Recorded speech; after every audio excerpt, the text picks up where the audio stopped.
Okay, welcome back to the Slot One Super Podcast. Woo! Hi. This is episode 6, and today we have a very special guest and the usuals, of course. So, I, of course, myself am Minato's Flash. Today we have the Mass Ningen, another one of my hosts. Hey. We have Hey guys, Mass Ningen here. Hello. And then you heard a second Mass Ningen here. Who are you? Reveal yourself. Who are you? Hey guys, where's my paycheck? I still want to get paid. We have Toonrami here, the amazing impressionist. How you doing, Toon? Hello. Thanks for having me, guys. Appreciate it. No problem. I'm regretting it already. I know you are. I'm personally having a lot of fun. I knew this was going to be a great idea, and we honestly just have so much to talk about. So let's just hop right into it, right? So Jump right into it. yeah. First and foremost, we're going to talk about the final part of the worldwide celebration that just ended on both versions. Now, for the final stretch of the celebration, we got this nice little event just giving us some extra stones, sure. But the main prize was LR Super Saiyan Rose Goku Black's EZA, which, you know, a lot of people were divided. I saw like a very big like gap and people saying he's really good and he's really bad. So I know, Ningen, you use him quite a lot. What's your thoughts on Rose? Because I know you are a Goku Black fan. Yeah, I think he's really good. I think he is possibly, if not almost definitely, the best yellow coin EZA that we've gotten so far in total. I mean, obviously, Other like ones could even compete. I mean, he's obviously better than old ones because they're old, but I mean, like on release, I would say he is in a position where, because I mean, like when LR God Goku's EZA came out on Global, because it came out a bit earlier than JP, even though obviously he's RNG based with the dodge, I thought he was very, very good. Wait a second. Why am I a Cyberman? Everyone's a Cyberman. That's the whole point. Yeah, the guest is a Cyberman because when you fill in that extra, shout out to our boy Mario that did all the overlays. It was actually his idea. But yeah, whenever you have a spot on your team that gets filled with an empty gap, realized that, it's a Cyberman. I thought we were targeting you. I was gonna say, hold on a second. Yeah, no, don't worry. Like D3 was a Cyberman the first time. Alex was a Cyberman last time. So you get to be the honorable Cyberman of the team for this week. So, but yeah. Anyway, sorry. Continue. I think he's really good. I just really like him. He's super good. Very powerful. I personally, now I know obviously you can get bad luck, but in the first few runs that I did with him on the day that he came out in order to do my initial showcase, and then when I took him against, I think, Fusion Tommaso, in like 3 runs that I recorded, I got his finishing blow all 3 times. I think the fact that he is able to hit so hard, and obviously getting the extra key means he gets an extra super. You know, you can get unlucky with rotations and stuff. I think for certain events, you ideally want him to be on like the first rotation if it's one of the shorter events where, longer events where the early stages are weak, or ideally you want him on like the second rotation if it's one of the more difficult events, so your first rotation can like soften them up a little bit. But yeah, overall I just think he's really good. Obviously the rage mode condition not being able to change kind of sucks, but like I have gotten it a few times, although I have hit what we kind of knew would be an issue when his details came out on paper, where even in events where I've gotten to turn 6, because so many of the units on his team heal, it's like I got to turn 6 but I wasn't at 66% or below HP, but I have been able to use it, and I did actually get, I forgot to even have one, I got his rage mode KO screen the other day as well, so that was pretty cool. Yeah, that was pretty cool. So yeah, I think he's really good, so I'm very happy. Yeah, I would agree. I think for me personally, I had a lot of fun using him. I even if you don't think he's the best Yellow Corner LR, I think he's definitely like the most fun Yellow Corner LR EZA right now. He just is able to cook in a lot of different situations. I think that unlike his predecessor, the TUR, the LR here actually is pretty good, and I think they kept the the essence of his design. And his defense is better than people had initially thought. Like, this boy is able to still eat like these hardest hitting super attacks and live them, right? These seems like have like what 700k HP ish. So this unit, even from the hardest hitting super, sometimes he takes like 300 to 500k, and he's able to live the super attacks. Obviously, given he attacks first, right? And that's just because he gets so much defense on super. You look at like the 300k defense start of turn, and you're like, oh, he sucks, right? I feel like some people maybe would think that, but then they don't know how these multiplicative stats work. And if he triple supers, he's doing just so much damage, and he can just very easily kill. Like he does like in my experience, he usually does like 20 mil into like a 10, 11 mil, and then into like another like 10, 11 mil, and they're like, okay, well, he's just doing so much. And I like him for sure, but I'm not sure. Like Toon, I'm sure. Well, actually, not. I can't say I'm not sure. I'm very confident you did use him as well. Do you have any thoughts on him? I love the unit. I love how hard. I knew from the start when I saw his EZA, I knew he was going to be good, and I had been saying that from day one.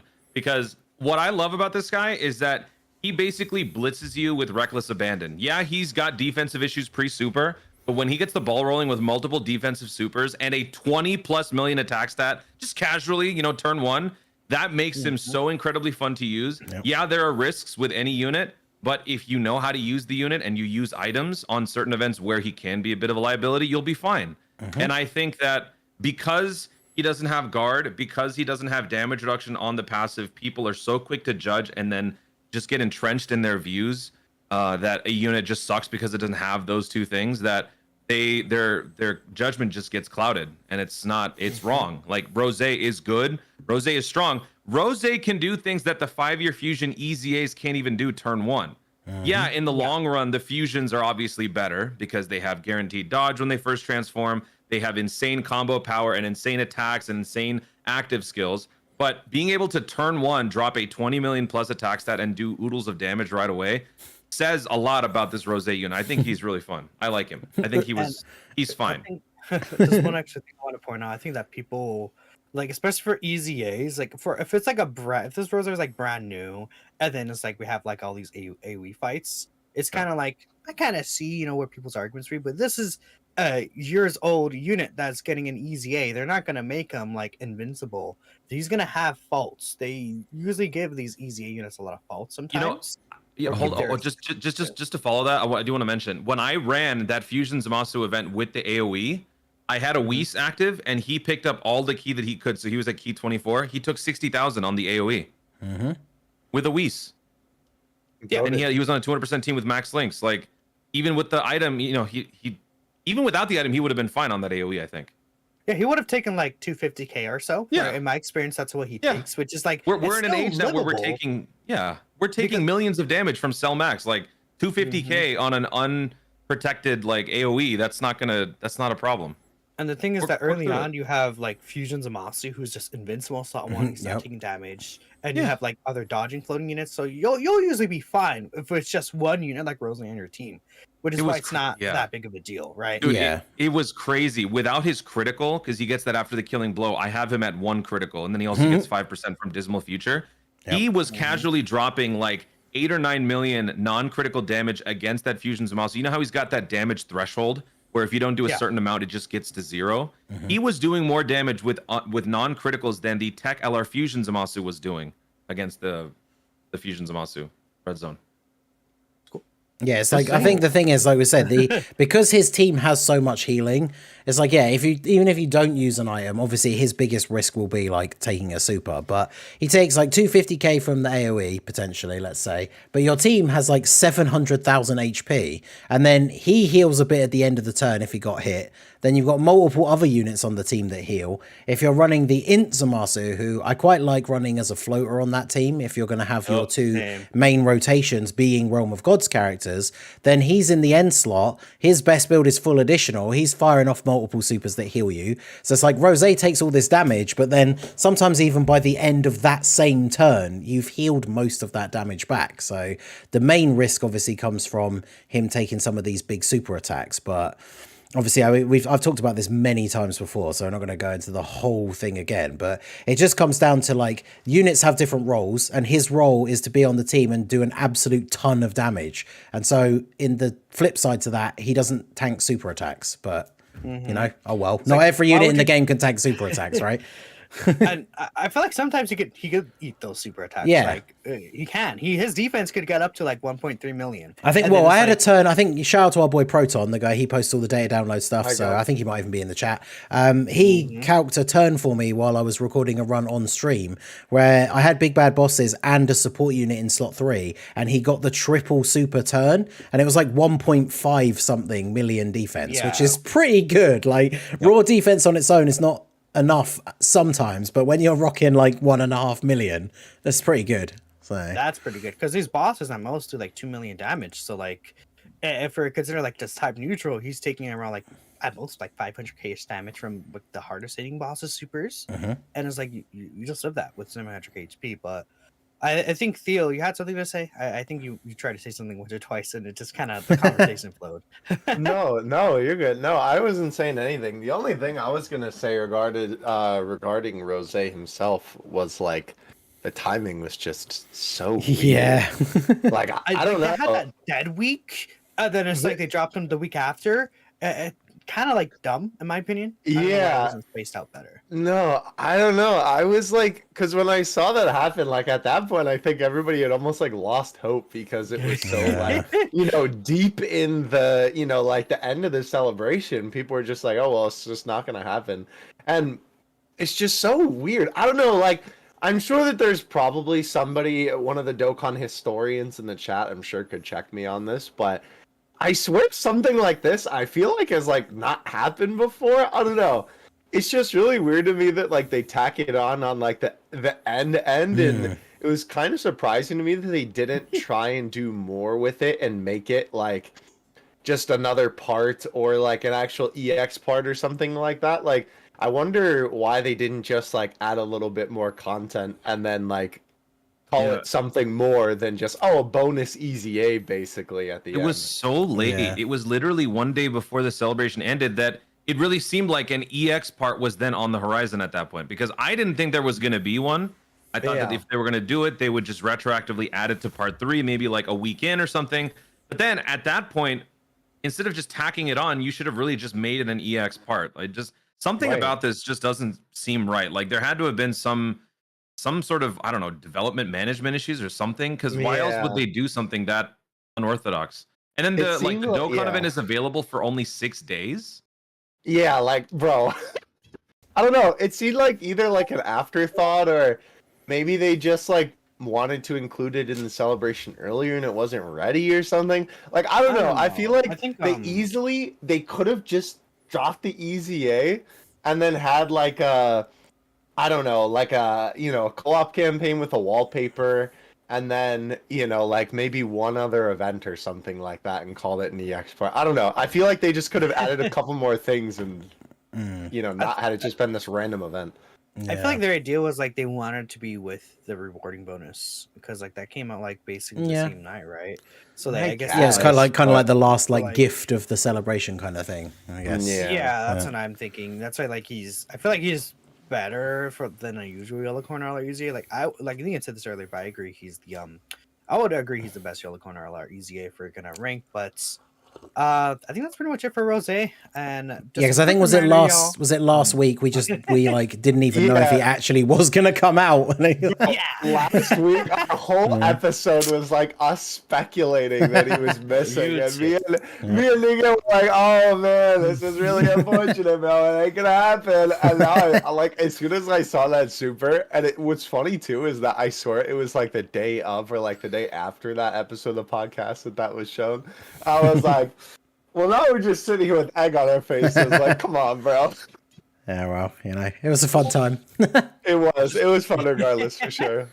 I I hope that in agree. the future we get more long form events, even if it's the same recycled stuff at this point. I just want like more difficult long form events so that I can justify using both of these Goku Black Rose units. Because Yeah. I know everybody hates the TR, and I'm not here to. We've already moved past that. I'm not gonna, do the whole Goku Black promotion tour, but I like those 2 units on long form events. I love running Extreme Realm of Gods, and I want to keep doing that, but I can't if there's nothing more than just the legendary Goku event. Like I want to be able to do it on more challenging events like that. I'm gonna say you're gonna really like Omega then, because Omega is the one place where I think Goku Black is actually like a pretty nice unit. Hell yeah! You could definitely like stack them up there. I guess the only issue is that LR Rose, you're gonna want to miss like getting a lot of Q with him, or else he just like destroys the phase where you want to kind of set up your units, the tech one. So, but yeah, at that event in Goku Black, the Q actually looks good in. So I think there may be like a little, even like a small divide in like how good some people see in Goku Black and GP compared to Global, but. That's it from there. I think, yeah. So just a quick reminder, y'all. I want to let you know that if you want to help support the podcast and you have any questions, comments, or even shout outs, We'll read all donations and super chats at the end of the show. So if you just want to say anything, feel free to go ahead and do so. But we're going to go ahead and move on to the next topic here. And this is global. So we're going to talk about the newest Dokkan Fest, Turles, coming on global. Turles, right? I'll go ahead. Theo, I'll let you hop off. Turles' animations. Let's hear about them because I want to hear about that because I remember you talking about Turles' animations. Wait, when he came out. Yeah, so like I don't know, he kind of is. It's so weird, right? Because I feel like recently we've had this sort of thing with animations of monthly Dokkan Fest units where they've just kind of been like, all right at best. They've had like a lot of problems with them. I feel like they've been kind of sacrificing the animations of like the monthly Dokkan Fest in favor of like really cooking on some big celebrations. I will say I don't think Turles's are certainly as bad as AGLK or some other units that we've gotten this year. I think Turles's intro is really good. I mean, to be fair, it is a lot more simplistic. The one thing that I thought was weird with Global specifically, though, is for one, of course, I can't believe Turles says he is a real one. Yes, I can't believe that's the meme potential. You love it. I can't believe that's a real screenshot from Dokkan, and that's not like an edit that somebody made. But it's the voice. I don't think the voice is the same voice actor. It is. It's Chris Patton. That is Turles. Really? I don't know. Turles. It sounds so strange to me. Like I heard him speak speak in the beginning, and I was like, "Who's that?" I love that voice, man. Yeah, I like it. Yeah, I like it. Yeah, it's either global. way, though, I do think the animations are pretty fun, though. Yeah, Global has had a few like misses with the dub active skills, but I think Turles one's pretty good. Yeah. It was just strange. I don't think it was bad. I was just like taken aback. It was just not the voice I expected. I don't know. Yeah. I was the same because I can't remember the last time I watched the Tree of Might, and I don't think I've ever played as Turles like in Xenoverse or whatever. So when I first heard the global one, I was like, I don't remember Turles sounding like this, but I don't dislike it. I was just kind of surprised by it. Yeah, exactly. I'm used to the sub Turles voice. I haven't heard the global Turles voice, or I guess it's like global, the English Turles voice. And version. Yeah, the global version of Turles and the Xenoverse, right? But I haven't heard his English voice since Xenoverse 2, right? When the trailers are coming out and Turles was announced. People were like, Turles is their first, like Turles was their first character announced for Xenoverse 2. And then people were like, Turles. But what a guy. Those are fun times. But yeah, I just want to talk about the little animations right there because I love his intro, and I just felt like it was just fun to talk about those extra. Yeah, I thought his animations were good, but yeah, I think they look fine for sure. Yeah, I think the active skill, cool the active skill, especially the beginning part. I think the grade 8 when the grade 8 punches is a little like that's a bit. Punch, that's a slap, dude. That's it's also kind of has no impact, right? I think that might be. It feels a little less impactful. Yeah, I'm guessing that is what he does in the movie. I haven't rewatched it for ages, but it does feel a little bit anticlimactic. That like he does all of this, makes Gohan turn into a giant ape, and then he just slaps them. Like it's like, I thought it'd be like the big mouth beam or like something like that, right? But the moon part is good. Though. Yeah, the moon that's part very cool. is good. Yeah, I agree. I think the voice acting sounds good too. At least for my experience in the JP version. I don't think I heard the global active skill, just heard the intro. But regardless, let's talk about the unit here. I'll go first because I guess I'm a little bit of a I'm a little bit of a Turles hater, so I do want to talk about a little of the negatives because it's just kind of funny to me. Okay. So like, I think he's just a unit that over time he's like a snowball unit, and a lot of it's RNG that it's like it frustrates me sometimes. The fact that he has to build up his reduction, and then so many of his stats, he's got like 4 or 5 super attacks or so. I think it's 4. But then all his additionals is like additional that's a high chance, but you have to be above HP. Yeah. And then he gets another additional after he does a few attacks. And then it's like he snowballs. You get a triple super turn 1, then he's like looking pretty good. But then you get 1 super attack turn 1, and then the next turn, especially in the short content, like you have to be moving a little faster. So it's like a 50-50 chance kind of. Like he could look good or he could look very bad. And I guess in my experience, he just never really cooked that well. And especially in this short kind of content, if you get unlucky, you just kind of get very screwed over. But I do like the healing that he has. I think he can be interesting. It's just that no Goku family enemies with that was intro. Yeah. It's a huge 9-day difference. But yeah. Well, what are y'all thinking? Toon, what do you think about the Turles in terms of like him in game performance? That initial support that he gets from facing a Goku's family, or what is it? Is it Goku's family, or is it Goku or Gohan? It's I think it's- Goku's family or like a character whose name or is Kid Gohan, yeah. So that like there's just not enough events, like recent events, to justify that. So not having that support is a bummer. I like that he is an offensive juggernaut. Like he can, if he gets the ball rolling, he can be very strong offensively. But the defense that he gains through his passive is just not enough to justify short-term events. Even long-form events, when he fully maxes out his defense and his damage reduction, it's still not enough. Like he's just he's not built enough to handle any sort of like massive attack or strike back. So if you use it with items, if you bring the appropriate slot ones, which unfortunately I don't think that there's many good slot ones on his category, like his leader skill.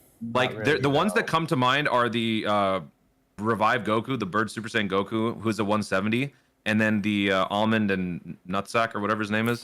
So use Kai those Goku, two. but like, Right? Yeah, I used Kai Goku in my initial videos, but it's weird because like he shares like 2 links with Turles. So whilst the slot 3 units can help out Turles, Kai Goku then just kind of gets stranded in slot 1 with like Saiyan Warrior Race and Fierce Battle, and mine's only 55%, so he just gets slapped around a bit in slot 1. But I think that, you know what? I haven't tried this out yet. Can you run Turles with Path to Power Kid Goku for that team damage reduction? Because that with a fully built up Turles could actually maybe cook a little bit. I mean, the thing is that Path Power Kid Goku at that point, he doesn't get some of these links that he would want. Yeah. And I feel like I did use that before and it did work. And especially since there's like, I don't know, Turles kind of benefits from this and so does Path Power Kid Goku. But have you guys noticed that like the top 4 fights are like all have an int phase? Yeah. We have Omega has an int phase. Uses Yep. Zamasu is int. Zamasu is int, like the normal Zamasu stage, and then Rose Goku Black ends up at ints. So like physical units are kind of eating right now. So it's like I think especially in the shorter content, Path Power Kid Goku could low-key help out by giving Turles some extra reductions starting off before he builds up his own. In my experience, what I've seen with like a Rainbow Turles, he caps out like at 600, 700k range defense with 20% reduction, which is like it's not enough to take these super attacks sometimes, but getting that extra 8% would help out, but I don't think it would be like like at this point like a game changer where it's like, oh, now he's tanking supers. I think it would be. He's not. It would help. It helped, I don't but think it'd be like if he's taking like 1 million damage from. But if you're looking at a rainbow unit, that's a more substantial boost than just like a 55% and getting the extra 8% damage reduction. Well, yeah, but I'm saying like if we look at his defense, like 600, 700k at rainbow when he equips, right? And then he has a 20% reduction. Getting extra 8% would help out, but I don't think it would be a game changer because his reduction itself is already just so low. Yeah. But it is still a helpful boost. And if he's living these supers, it's better to take like let's say 450k compared to 500k. Saving that HP doesn't matter, especially in a team like this where you're healing a lot and you want to stay above an HP threshold. Yep. Yeah, 200% cross section of categories. Sorry, just one last thing, Ningen. Sorry. That's The 200% cross section of the categories, I think, just needs a little bit more units. If there's a few more that can kind of add more versatility in the slot 1, slot 2 dynamic, then I think Turles would actually age pretty well. And maybe if they do more of the team damage reduction sort of thing on the extreme side, I think that would also complement Turles pretty well. But also, just like I was saying, like the category, the options that you have just aren't that bountiful to begin with. So he's kind of starting from a bad place. And another thing, I feel like before I let Ningen talk, right? I think the Goku family enemy, it makes such a huge difference because at that point, the team will move just so much faster. If you're running double Turles lead, that's over the entire fight. 6 key for extreme class allies and then 36% attack. Yeah, that's crazy. That's just absolutely crazy for every single extreme class unit. And that'll help you move faster. It'll help you potentially avoid situations where you might get hit compared to other situations. Like let's say there's a super attack in slot 2 on like turn 2 or 3, and you could just move past it with the support compared to not having it. But I guess one thing is that maybe they made the support so good because they know there's not gonna be any Goku family enemies coming, right? Which is at that point it's kind of like, well, what's the point of it? But I think like I don't know. I'm like, I think he should have been much better. I would still say the Gammas are even better currently, and his team definitely needs a lot of help, but that's just also a villain issue, right? So Yeah. Yes, I mean, I like him. He's, I don't disagree with anything that anyone else has said. But yeah, I do like him. I just think he does have a lot of these weird issues because it's weird with his kit because it kind of is like we were saying with Rose, the LR, where it's like he can take a lot of damage and then he has the potential to heal it back. But obviously, now that we're getting events that can hit so hard, like that's kind of not good enough, right? Like if he could survive all attacks and then is healing you back all the damage that he lost, then obviously it works out quite nicely. But like we say, even when he's maxed out, his defense in some of these events is not enough to survive the beating that he's going to take, right? Because that archetype of a unit isn't necessarily bad, where they will take a fair bit of damage, but then they heal a lot of it back. But as I say, we're just kind of getting to the point with these events where he actually can't survive all of that damage that he's taking. Because I think first turn, I think it was the second turn I didn't have an item active. Like Fusion Zamasu, on the second turn, he's obviously got type advantage against Int. From the AoE, even if he's already gotten off like 2 super attacks, he's not taking like double-digit damage. Mine is 79%, so I don't know if there's a huge difference between that and Rainbow. He took about 35k. Which again, for him in that situation is fine because then he basically heals that back with his super attack. But then obviously if he was to get supered, even on that turn where he's got type advantage, he's still then taking damage that he's not going to heal back all of. And as we've already touched on, I think the biggest problem I have with him, because I was looking forward to pulling him, I thought he was kind of underrated, so it was like, I'm going to get him, I'm going to take him into all these difficult events, I'm going to sort of hopefully try and show that he can actually be good. But the one thing I noticed straight away is, his team is not great, and he himself has very few 200% options. I think he's on like Ginyu and Raditz other than him. So he's not on a lot of these other strong villain teams, or at least getting the full 200% where you could see him in a better situation. Because even that, like the slot 1 Amand and Raisin, they are better defensively after they super, so they're not even like a super good, they're not like a slot 1 god. And then, it's like, who else is the other slot 1 unit on his team? Because for some reason, despite traveling through space in a spaceship to come to Earth to kill Goku, Golden Frieza is not on Space Traveling Warriors, so he's not on his team. Like against certain enemies, if you were fighting a movie boss or a Pure Saiyan event, you could just throw like Tech God Goku on the team and put him in slot 1 because he has the Pure Saiyan leader skill. But there's not a lot of the current top events where you can do that. And so, like I say, we already mentioned AGL Kai Goku, but especially mine being at like 55%, like he's still taking damage from some of these like bigger attacks, even when he starts to get built up.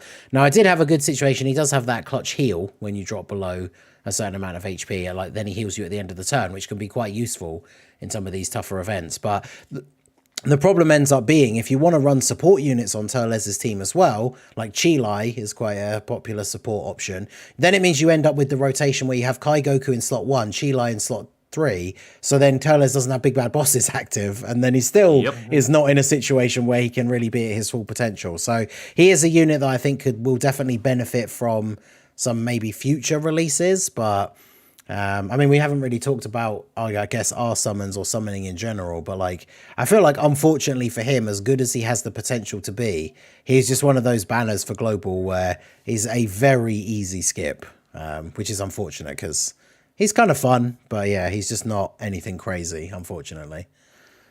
I mean, you could argue that his banner unit is better in the current landscape of the game, and I think that's just completely true. I think I'm in a reason, like they're able to more consistently do it. They're less reliant on like having a link like Big Bad Bosses, and I seen a lot of people just have that unit, put them on like a Mon Junior team, or I don't know if they're on Mon Junior's team, but like Cooler's team with Mon Junior on there, right?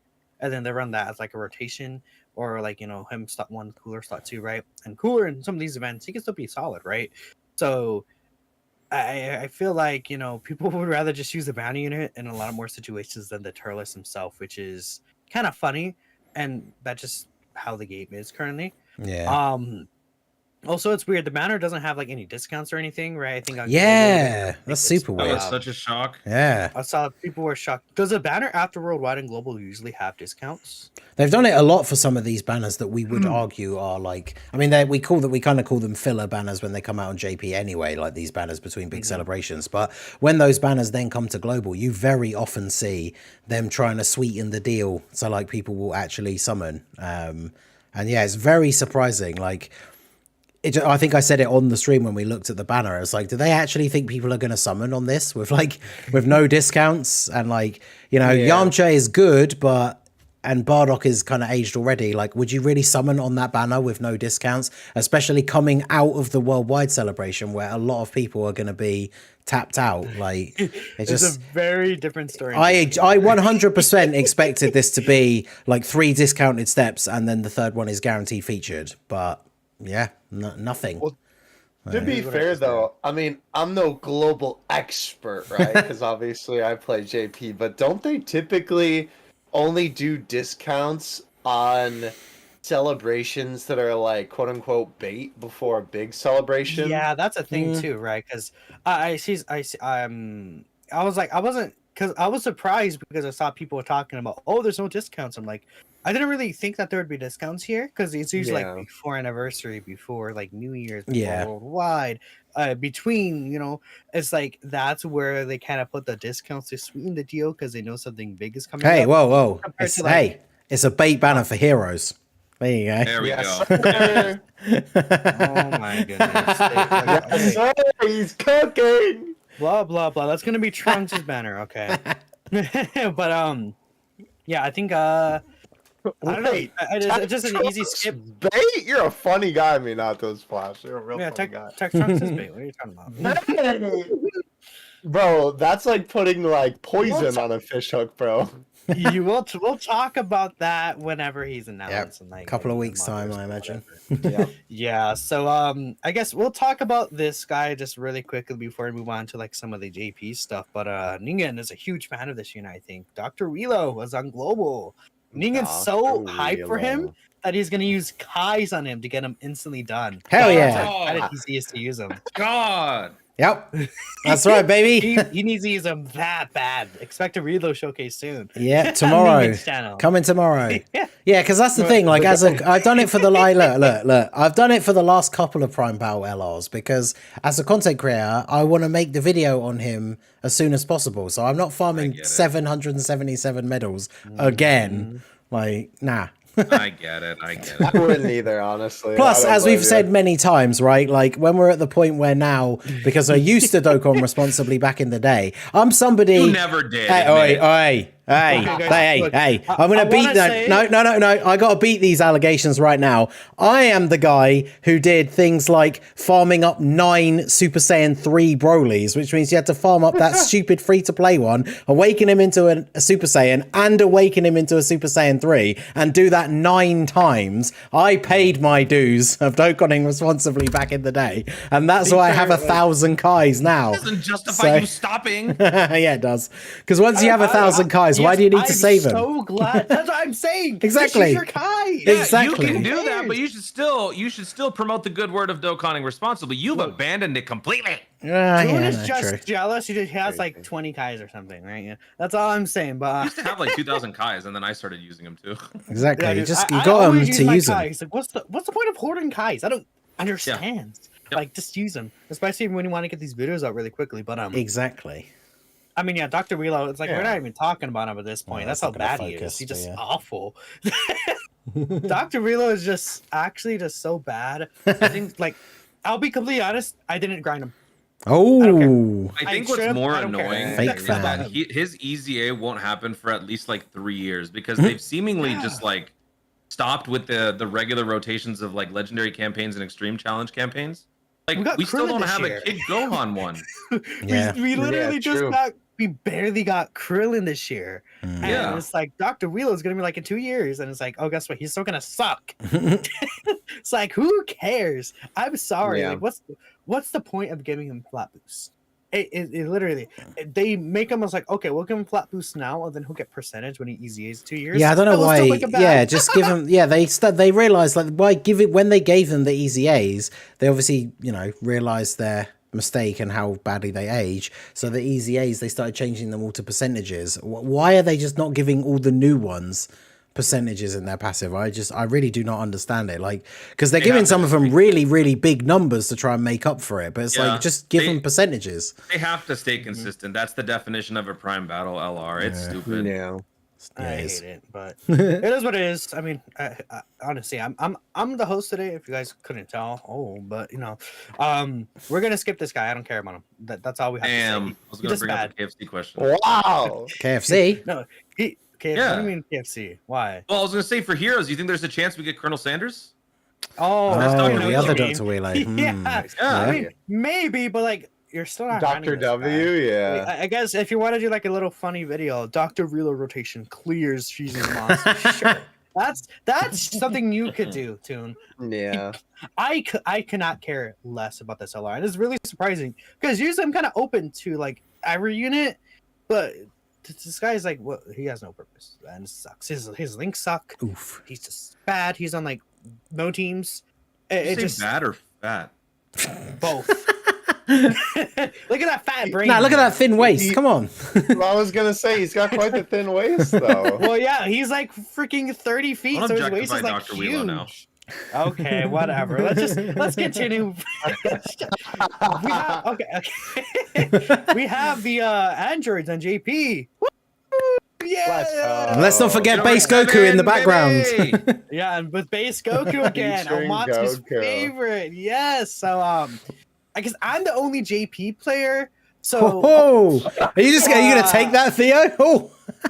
Oh, wait, no, Theo is a JP player. Yeah, that's forgot. Yeah, Damn, that's dude, my the fault. disrespect on the co-host. What I the know, hell? man. The dude? family's falling apart. What's going There. on? Now I'm really the only JP player. Oh, Theo, yeah, come he's back. gone. I'll let you talk about it then. Get back in here, buddy. Where'd you go? Okay, so I guess let's just talk about the banner first, which is just absolutely Oh, that is good. insane, Mm. right? I'm shocked. This, I mean, we have God Goku, Kale, Pathmarket Goku, and the androids. What do you mean? Kale's No, good still. No, I'm just goofing on Kale. Yeah. But the category themselves is just really like sick. Are any of you guys like planning to buy some of these characters with coins or anything? Like, what's your thought on the banners? I mean, well, for the banner, right? I mean, obviously this is big because it's God Goku's first return. So a lot of people are really excited about that. I know I already saw a couple of people on the timeline being like, "Oh, guess I'm saving my coins for this banner." So like, fair enough. I know for me, I actually didn't have Kale, even though ironically enough, I just goofed on her. But I might get her just for the sake of collection. Because obviously, you know, having every Dokkan Fest is always a good thing to have on your account. But I mean, overall, this is honestly not a bad banner. Like, this is a pretty decent banner to be one to kind of like sap your stones after a big celebration. I feel like where, you know, they're really trying to like scrape your money out of the bottom of your wallet, what money you don't have from spending on Worldwide. So I think they definitely did a good job making this a banner after Worldwide as well too. I mean, maybe we'll talk about them a little bit. But the side banner unit also is quite funny. It's certainly a unit I never expected to get in Dokkan Battle with the fake Ribrianne squad. Yeah, so, that's for sure. If you called that this is and pretty cool. if you knew their names, you're a liar. I don't know their names. No one knew their names. No, I I'm don't not saying know you. I'm their just saying in general, like anybody. If Oh, you called yeah, them, no. you're a liar. You did not. Yeah, no. Nobody called There's them. no way. Yeah. Yeah. There's definitely no way. But yeah, pretty cool. They're so- Yeah, I think no, it's what are a you gonna good say? like idea for like a side banner unit. They just Yeah. suck. Wait, I have a question. Is this really a JPW or a JPL from the sense that you guys just like we did, you came off the worldwide download celebration. Wouldn't you want the first celebration afterwards to be more of a cooldown banner where you don't need to feel as tempted to summon? I Because feel that's like kind of yes, that's kind of but how at it's that that's point, why I feel like the global banner is a W because you can straight up skip that one. Like it's an easy skip for people to recover. I mean, the thing is that you should. I would recommend you probably skip this one anyways. Maybe throw a multi or Yeah. two. But Yeah. my recommendation is most people like buy a God Goku with coins. Yeah. Right. If they Yeah, want to do anything, I and it's agree. gonna be the same on Yeah. global. And global, you're gonna skip this anyways. You're gonna want to. The other reason you're gonna summon now is because it's like an investment for that tournament participants category. I mean, a Mhm. lot of us like know, or like it's very obvious that Universe Survival Saga is gonna I can't speak. Gonna start coming in full swing with all of these EZAs. There's like 10 Mhm. EZAs Well- for like that category. Yeah, it's like I know people have speculated that we could see Tournament of Power for the 9th anniversary because we saw it for the 6th. But even if it isn't, we basically know, following the blueprint from the last 2 years, that the 6th anniversary LRs are going to EZA in the 9th anniversary. What are their names? Right. So straight again, they're going to be like massive buffs to this team if they get good EZAs. So I forgot Their what are the- names. what are What the do you units? mean? Yeah. What are those units? The 6-year LRs? UI Goku and Super Saiyan Blue Evolution Vegeta. Pro Blue Vegeta? Oh, right. Yeah. Yeah, my good Royal old Blue. buddy with the 6,000 stone shaft. He loved to see it. That was- Yeah. 55% any. Dude, I've said this before. I'll say it again. That collab that I did with you and Tiger has generated the most residual hate from Ningen viewers I've ever seen. This man over here just pulling an extra Like, copy of People Vegeta after rainbowing him. legitimately Yeah. hated me. Like Ningen stands legitimately hated me because I deliberately disrespected him for getting lucky. There you go. That's so funny. You did. Dude, How could couldn't you? have gone him. Wow, I Yeah. can't believe you. You could have just not pulled him. You know? Unbelievable. What's wrong with you? It's how Yeah. I felt in the collab I was doing with like Ningen and Alex. Didn't one of you guys pull Trunks or like Yeah. new unit? And I was like, Yeah. I pulled my dupe of Right, him. I Yeah. I don't know if you guys saw, but I did end up getting Trunks. Yeah. How many did it take in the end? It was a lot, right? Yeah, it was 2,500. Nothing big, you know. Spicy. That's a Nothing okay big. number. Nothing big. I mean, nothing if you came That out full 6K circle, for though, you Ningen. ruptured my eardrums with your 17-18 Zeno. Oh, that was crazy. I was in a, No. I actually was in a voice chat with some I know. friends, and I was like, that'd be funny to help alleviate my pain because I feel like I was just gonna get shafted again. And then right at the end on the last multi, I got him. Someone called Zeno, and I was like, oh, that's awesome. Yep. No, I went up to 2,500. Annie, I did some extra summons, but yeah. So that's the thing about, I guess, we were talking about Trunks and just shafts, but back to the Android specifically, I used them today at 55% link level 10, and I used some friends with like dupes and stuff like that.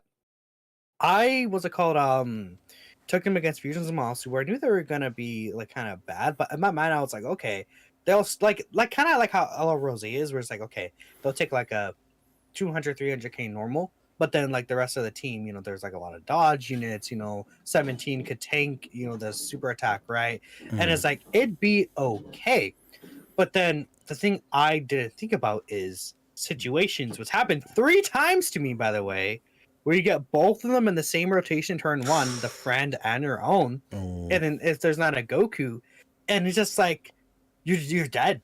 There's no counterplay you could do. Literally stop one AoE for both of the androids, one of them not getting links, and then it's like you take like 400-500k damage from like the friend, and especially if they're not rainbowed or anything or don't dodge, there's no counterplay. And that part kind of annoyed me because it's like, sure, if it's like I said with Rose earlier, if it's just one unit, like you can get away with it.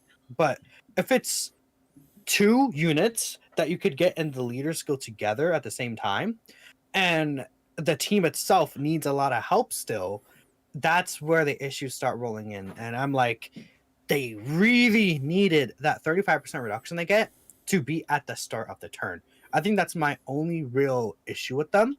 But, obviously just using them in like other events that don't have AoEs, they cook really well and they help really bring the team up. So again, we get 9th anniversary, best unit in the game, UI Goku. We're just like absolute cooking.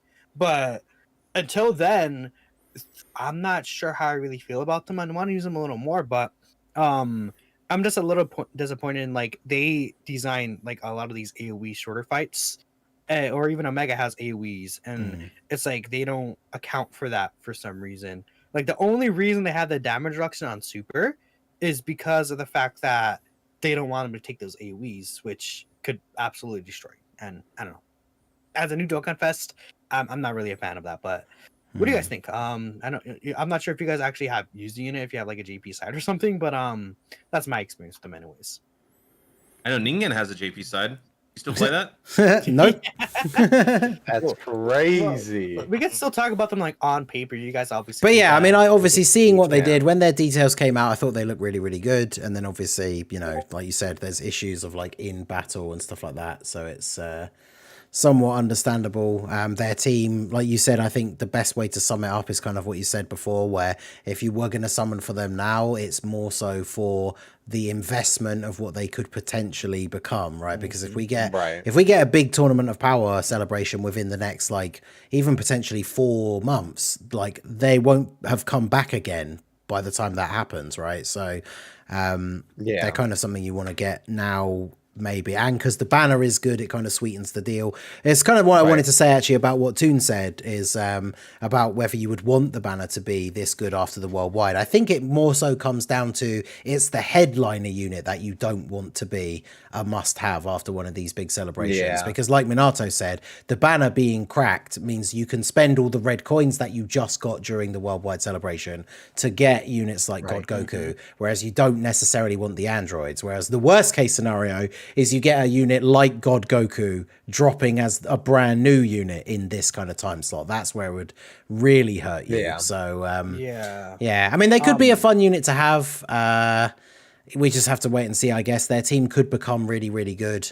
Obviously, I think the biggest thing that everyone kind of noticed straight away is that unless you're going to resign yourself to running these like old UI Gokus that can get you killed if they don't dodge, there's only really like one good Goku on their team. Well, tournament power wise, right? Like you got the SSBK, but then if you run like 23rd World Tournament Goku, because he's a tournament participant, then you don't have like a really strong revival unit on the team, because his one is notoriously difficult to get for himself, so you ideally want somebody else to get it instead. So their team just has a lot of sort of gaps. It's very similar, funnily enough, to the fact that, you know, just like we were saying with Turles releasing on Global, it's like the unit itself definitely has strengths, but their team is kind of a bit wonky at the moment. So, I mean, they seem cool. I thought the animations were interesting. I will say, as someone who's not a huge fan of the Tournament of Power in general, for the choice of a filler Dokkan Fest, I actually think that it was a pretty cool choice, right? Like, it could have easily been a character that I would have been way less interested in. So I think it's decent in that respect, but... And I do think it is hilarious. Like, obviously, that's the moment from the Tournament of Power they chose for the card to be. So that's why Goku is there. But it is funny seeing all the memes of people being like, God damn it. And they had to get another base Goku in there somewhere. But what's so funny is the Goku and a part of their unit Super, especially that close-up where he charges the Kamehameha, like, it looks really, really good. So it's just really funny that there's like a really high-quality like Goku frame in a unit that's not even a Goku. Like, I thought that was pretty funny. But yeah. What I would say is that the impact they have on the team is just so ginormous. That's one good thing about them. Like UI Goku, you could actually get Ajo UI Goku to like 600, 700k defense on their team. Like, and then he has a 7% chance dodge, and I think that's like actually like, wow, it's kind of crazy, right? Like Theo just said, right? Yeah, and that is pretty crazy. It's because they have that multiplicative 2-turn defense buff. It's just so ginormous. And another unit they help out a lot is MVP 17. Yeah, I saw a screenshot of him doing like 12 million attacks now or something, which like he is not a damage dealing unit. Like in my video yesterday, I forgot what it was against. I think it was against Fusions of Miles. So he did a 12 mil attacks, and I was like, huh? Now imagine what they're going to be doing with like best unit in the game, 9th anniversary UI Goku. Like it's going to get crazy. My only thing that I'm tested... not. I'm sorry. Go on. No, go ahead. I was gonna say the only thing I don't like is really that Goku has to be on the rotation, like for the unit super attack. I think for the scouter, I'm okay that he has to be on rotation, but for the unit super, I feel like it should have just been a Goku on the team.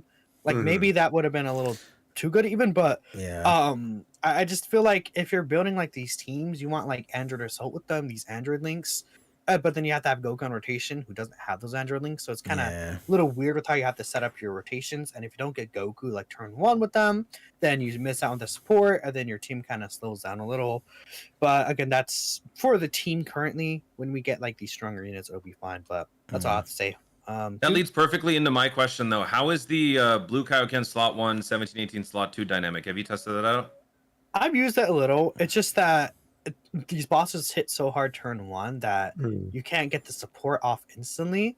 So like if it's like a situation where it's like the very first turn, you could definitely see issues because you don't get any of the. How many links like, do they have? They have tournament of power, first battle, and then Shocking speed, I think. Do they have shocking speed? So no I don't defense, think so. right? No, Well, shocking not speed, I really. think, is 5% Yeah, like defense, 5%. right? Yeah, that's So it's basically like no not defense. a lot, right? Yeah. Yeah. But again, they're getting like the 50% support. Blue Falcon's getting the 50% support from them. We have the Scouter on that rotation. So there's definitely like good things about that rotation. And if Blue Yeah. That's what Falcon I'm is able waiting for, man. Because I if imagine he's like able to take a few hits before like he Yeah. gets super attacked, then it's like I think the 'Cause- support and everything helps really well. And if he's like if he's like turn 2 with them and you get the support from the previous turn, then he's obviously looking a lot better as well with the guard. Yeah, I was going to say, like, I don't know if you've tested him out specifically. I mean, I'm sure someone has. I haven't seen any screenshots or anything. But, like, I would imagine on that team with, like, one of the androids on the turn and the buff from, like, the previous turn, like, fully built up Blue Kaioken Goku. Like, he must be doing some numbers, right? Like, I haven't For sure, seen... I haven't had time to, like, test with that, but I probably will, like, even just make a separate, like... Yeah, because, stream like, for I that, remember right? testing him out for in the Well, yeah. anniversary, like, when he got his EZA and, like, fully built up, he's already doing some, like, big damage numbers. Because I was running him, I felt like the best way to run him up until now, rather than having to, like, straddle yourself with those, like, UI Gokus, is just running him with MVP 17, so he's at least got that one ally, and you just kind of, you know, you just can't get the Spirit Bomb. But he could still do really well on some of those teams, and he was still getting up to some pretty impressive numbers. So I would imagine with this setup, like with the androids allies, like he must be... And I mean, the actual Spirit Bomb turn as well, like, geez, that must be insane, Yeah. right? Like... So I would say one thing is that it is very helpful to get another unit that can get the Spirit Bomb, because like at that point you could run MVP 17 these androids, and then like you want one of the UI Gokus instead of running 2 UI Gokus, and that I think really helps a lot with the consistency of the team too. So that's really helpful for Blue Kaioken and Goku. And you know, I just realized Tournament of Power is also giving 7% defense as a link, Okay. right? But they don't share shocking speed. So it's just Tournament of Power and first battle, right? But Okay. so they give so much defense with the multiplicative buff. So it is helpful. I just really think my issue with them is that 35% reduction is not start of turn. Because like even if it's like not just because of the AoEs, if you like see that with the Scouter there's no super attack before they attack, you could put them in slot 1 so that all your units instantly get the support of the defense, which I think would be helpful, especially, you know, if they're rocking like 200 300k, let's say start of turn, with 35% reduction, like these turn 1 bosses normals at most do like 500k, so they should be fine if you put them in slot 1. But that reduction not being start of turn is annoying. And yeah, also their active skill, I don't really like their active skill. I think it kind of sucks. Yeah, it's weird. It's really underwhelming. It's interesting, but I feel like they had an idea and then it just wasn't really fully fleshed out. Because I think I mentioned it in one of our group chats, like as soon as we saw their details, is they change a random orb other than int, right, to rainbow, and then their active skill changes tech orbs to int. So if the first part of their passive on the start of the turn changes all the tech orbs into rainbow, then there's no tech orbs on the rotation for their active skill until you've then obviously picked up orbs of like the first or second character, because obviously you could then use their active skill in the, like, you know, while they're in slot 3. But yeah, like the fact that that's all it does, and they are a unit that, whilst they obviously do want to get a certain number of orbs, which is obviously easier to do anyway because they create rainbow orbs, I feel like, you know, you can get a decent amount of healing if they pick up a ton of orbs, but their active skill almost feels like they should have had an extra part of their passive, right? Like they need, is it 7 orbs to get their like full potential? But then they should have had a thing that's like, if they pick up, you know, 10 orbs or more, they do some other cool thing. So then it kind of makes their Yeah. active skill seem like worth using every time, other than just because the one thing I do think is really good is it does eliminate that possibility that, especially if you're using units like Blue Kaisen Goku and they don't have a ton of links, like if at the start of the turn you get a really bad orb field, there's the possibility that you can just pop their active skill and then another unit on the turn that would have struggled to get key can then get all of those orbs, which could be kind of useful. But yeah, I feel like it's an interesting active skill, but it's just kind of weird because you can't use it until quite late, right? Like you can use it 7 times, but you can't use it for the first time until that was ridiculous. later on, which just seems odd. You could use it 8 times, right? 8, And okay. 8 times. in my opinion, what they should have done, make it turn 5 instead of orb changing. It should have just been an attack. And you know what that does? That activates the reduction start of turn. Yeah. So if you're against Omega, pop the active skill at the end against Omega, or even if you could use it multiple times, like, and it doesn't really do damage or something, it's like a little stun or something. Yeah. Like if it's just an attack, that would let them get the reduction start of turn, but again, that's not what they were aiming with the unit, unfortunately. I'm really focused on that reduction after super attacking. It just is so stupid. What's the point of it? Like, literally, what's the point? There's no difference between it being normal and without super, except that there's these AoE bosses that are hardest bosses in the game.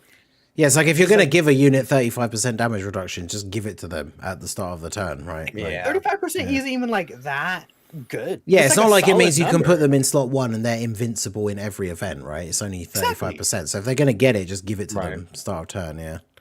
I think that is really where they fell, but and especially if you're trying to run them as a leader, it can get very annoying in some events. But that's where I'm like saying like they're kind of like feel like they're a unit you would use on a future team. I said that in my videos, but like let's say the mythical 9th anniversary of Goku, right? Let's say he leads tournament participants.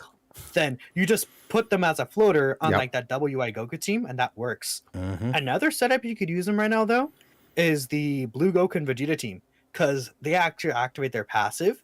They wouldn't get the full leader skill buff, but with their reduction, they'll be fine against normals. Again, not non-AoE fights. But then you're only running one of them. You're getting the scouter, the defense support for all the units.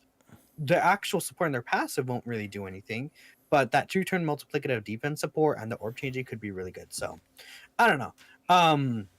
That's just my thoughts on them. I think they're still like top 5 2 or worthy, but I feel like they look better on paper than in-game usage. Yeah. Interesting. I feel like we usually say the opposite, which is interesting to hear that. Yeah, it's because it's a big is, meme. Yeah, we see people, the details drop, and people are like, "Oh my god, they're terrible!" And then you take them into an event, and it's like, "Oh, they're really good."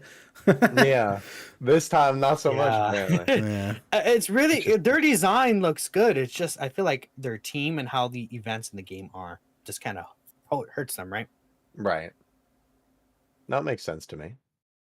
Yeah, for sure. But yeah, that is basically it for the androids. Does anyone have any last input to put in for them?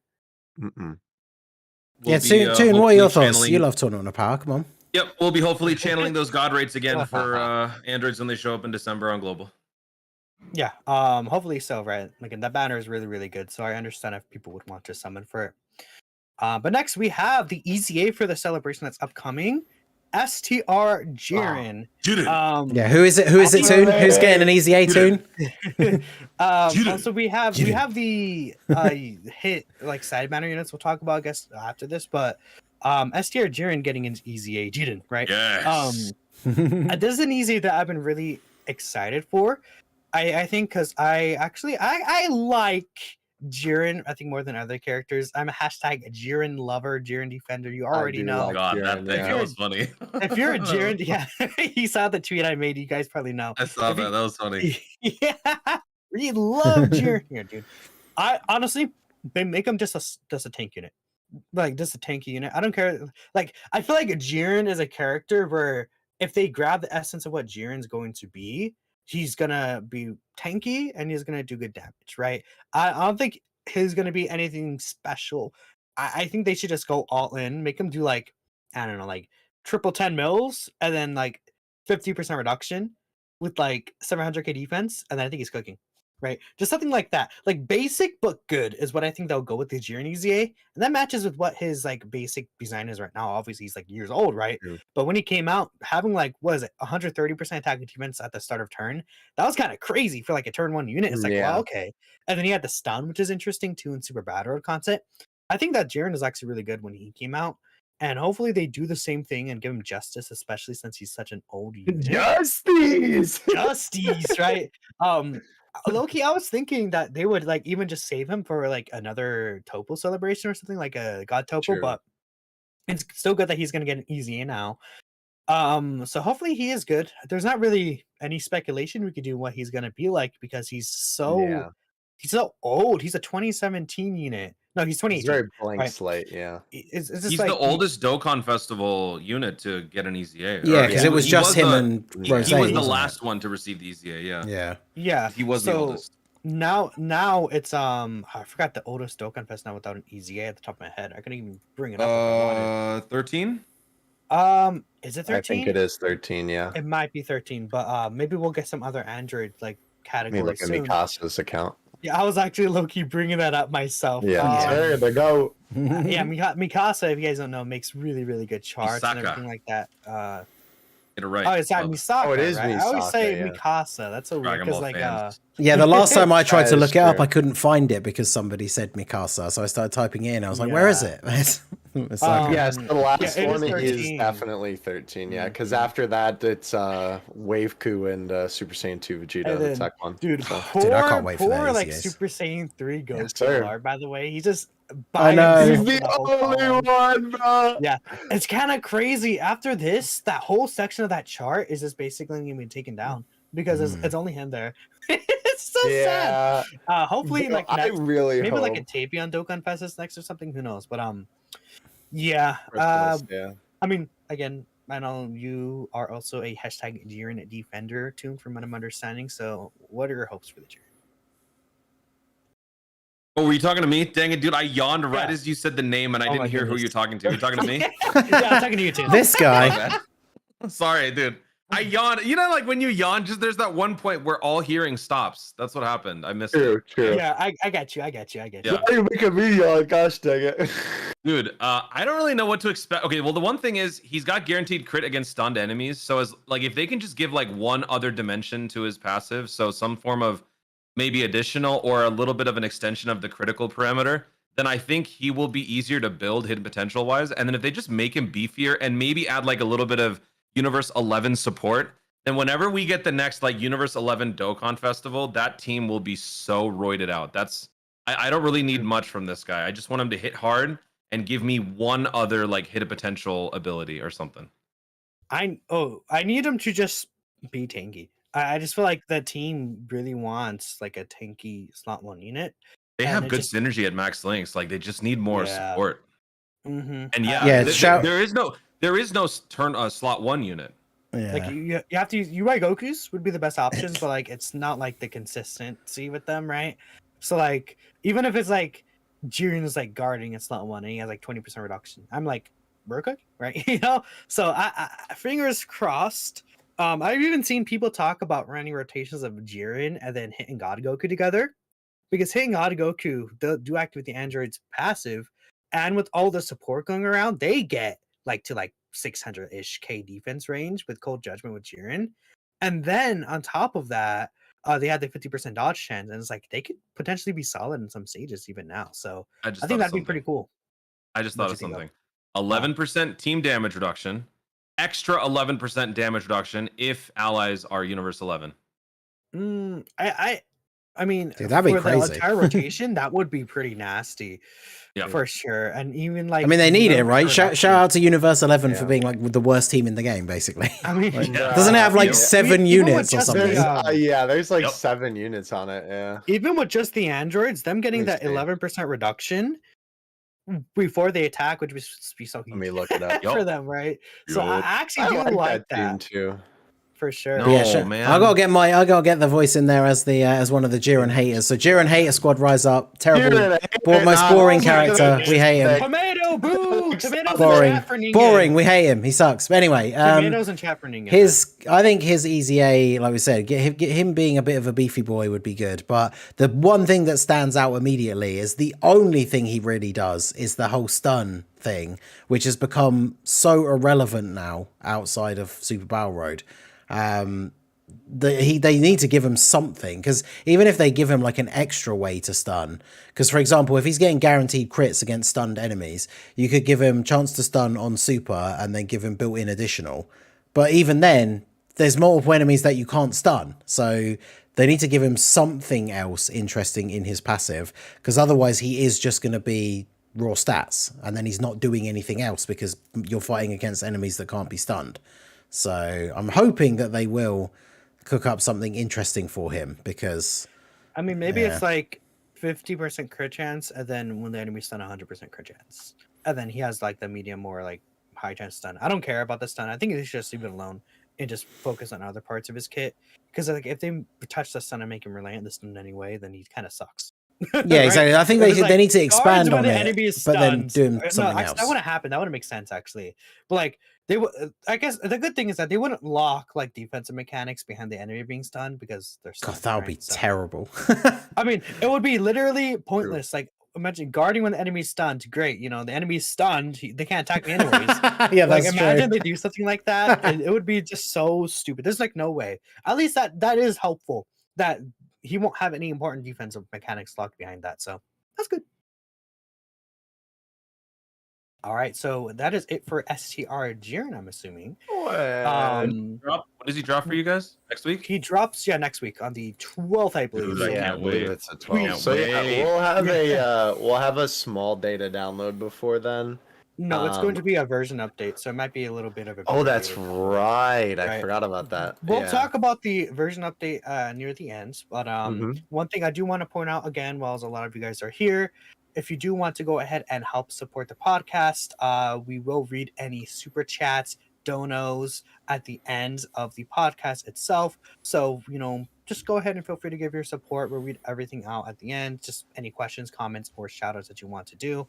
Just a little quick reminder there, but. Let's move on. Next, I mean, do you guys want to talk about the sub EZAs for hit? The only one I really care about, honestly, is Boda Magetta. I didn't get This the is images another- ready, and I can't remember half of them. But if you Yeah. guys want to talk I mean, about them, we can the talk about only- them. I guess I mean, like the only one that's worth mentioning is Winnie the Pooh and the robot Yeah. guy. because like But the other one, Yeah. the other one would realistically probably be STR Frost. Right after that, there's really nobody else, because Frost the other and two are Champa. SRs, right?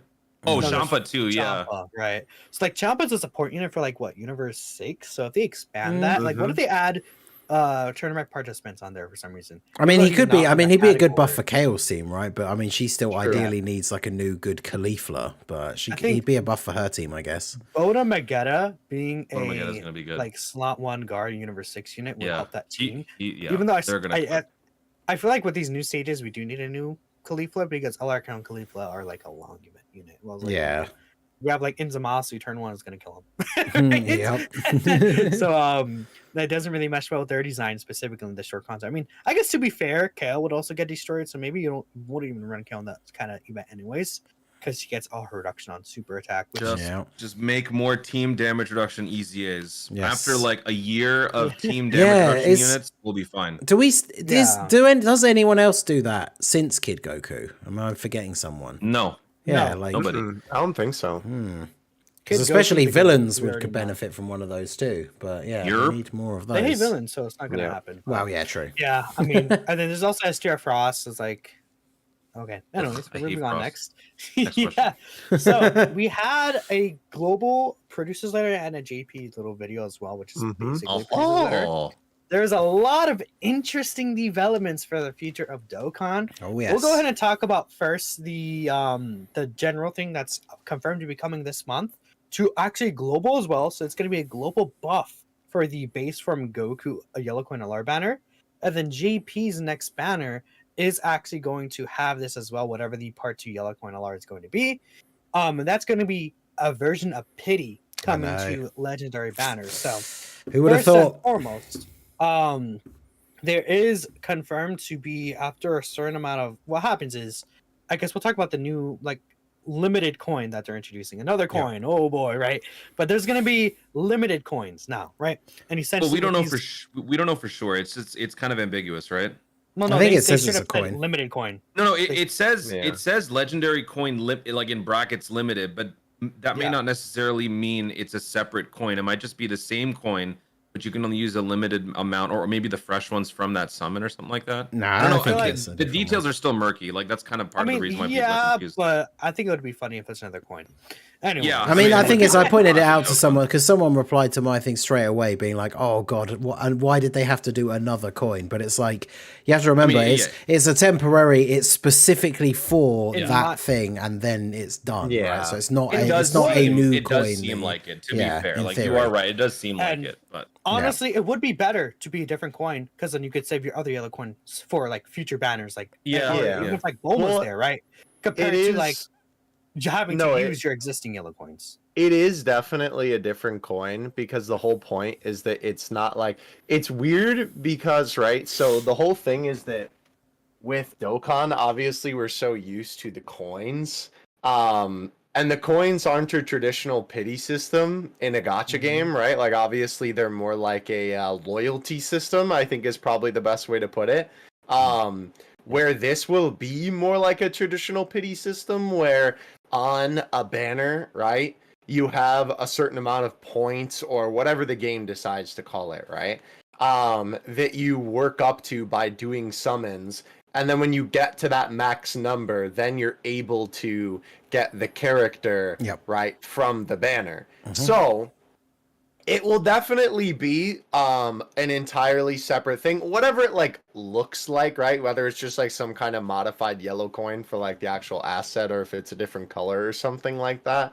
I guess that's up to interpretation, but it will definitely be something completely different because it doesn't work otherwise with how they described it. So Yeah, that's fair. Yeah. And again, yeah, just in general, it being another coin would be just cool, right? Because again, it just gives you more flexibility because you're gonna get the yellow coins anyways with the limited coin. So it's not Yeah. like it's like an entirely different like banner type, or it's like you only get one at a time. You're getting both at the same time anyways. So it's Right. really just an Yeah. extra addition. I think and then it gives you more flexibility. it's one of those things. I think. I mean, obviously, we have to wait and see, right? So all of this could just be wrong, but I think it's one of those things where it's them trying to work the system around the system that they've already put in place, right? Because Right. we have a system where you get coins when you summon, and then as part of the exchange shop, there is a tab for coins where you can get units. So the Right. way they're implementing the um, pity is they're giving you a new coin. Now, what would be interesting is I'm going to assume that they won't carry over between banners because it's for I that think they banner said it specifically. doesn't. So it'd be kind of cool if it was like a yellow coin, but then it had like the thumbnail of the character like as part of the coin. That'd be kind of cool. Oh, that'd be But then it's I literally going to think, be you do your summons, you get the coins, and then there'll be a Right. new tab in the coin shop that will literally be that coin specifically, and there is the brand new unit for however Yeah. many coins it's going to be, right? Or Now you the could interesting make thing will another be too. to see, because we've talked about How pity in the much, past and right? how they could do it. There's two factors, right? The first one is how many summons do you have to do to get the new unit? But the other one, which is quite Right. interesting, is remember, like, for example, we've talked about ways they could do pity in the past, where it's like if you don't get the unit before you've done a certain amount of summons. But I know the way that like Grand Cross does their pity is you get a copy guaranteed after a certain number of summons, which is what this appears to be. But if you pull the unit along the way, you still get the guaranteed one at the end. So I'm assuming if they're giving that's how out every gacha game coins. works, yeah. Well, yeah, I don't know. I'm But yeah, thinking, if they're giving out the coins in that way, then it would make sense that that's how it works, right? So like if you pull the new unit but you're like one multi away from getting the pity, then it's like you might as well do another one because then you can get a dupe, right, for 50 stones, Yeah. guaranteed. So Incentivize like summoning more. Yeah, right? It exactly. incentivizes summoning more. That I mean, also that's why, ties like, in really well with the GFSSR, right? Where I guess what Yeah. happens is every 3 multis Oh, yeah, that's for the cool. first 7 Yeah. rounds, you get a guaranteed featured character. So Yeah, you that's could cool. realistically get like, let's say at the end of those summons and you're summoning a lot, you're like, okay, I'm 100 stones away, I have 69%. I know I can guarantee an extra copy, so might as well do those 2 extra multis and finish stuff off, right?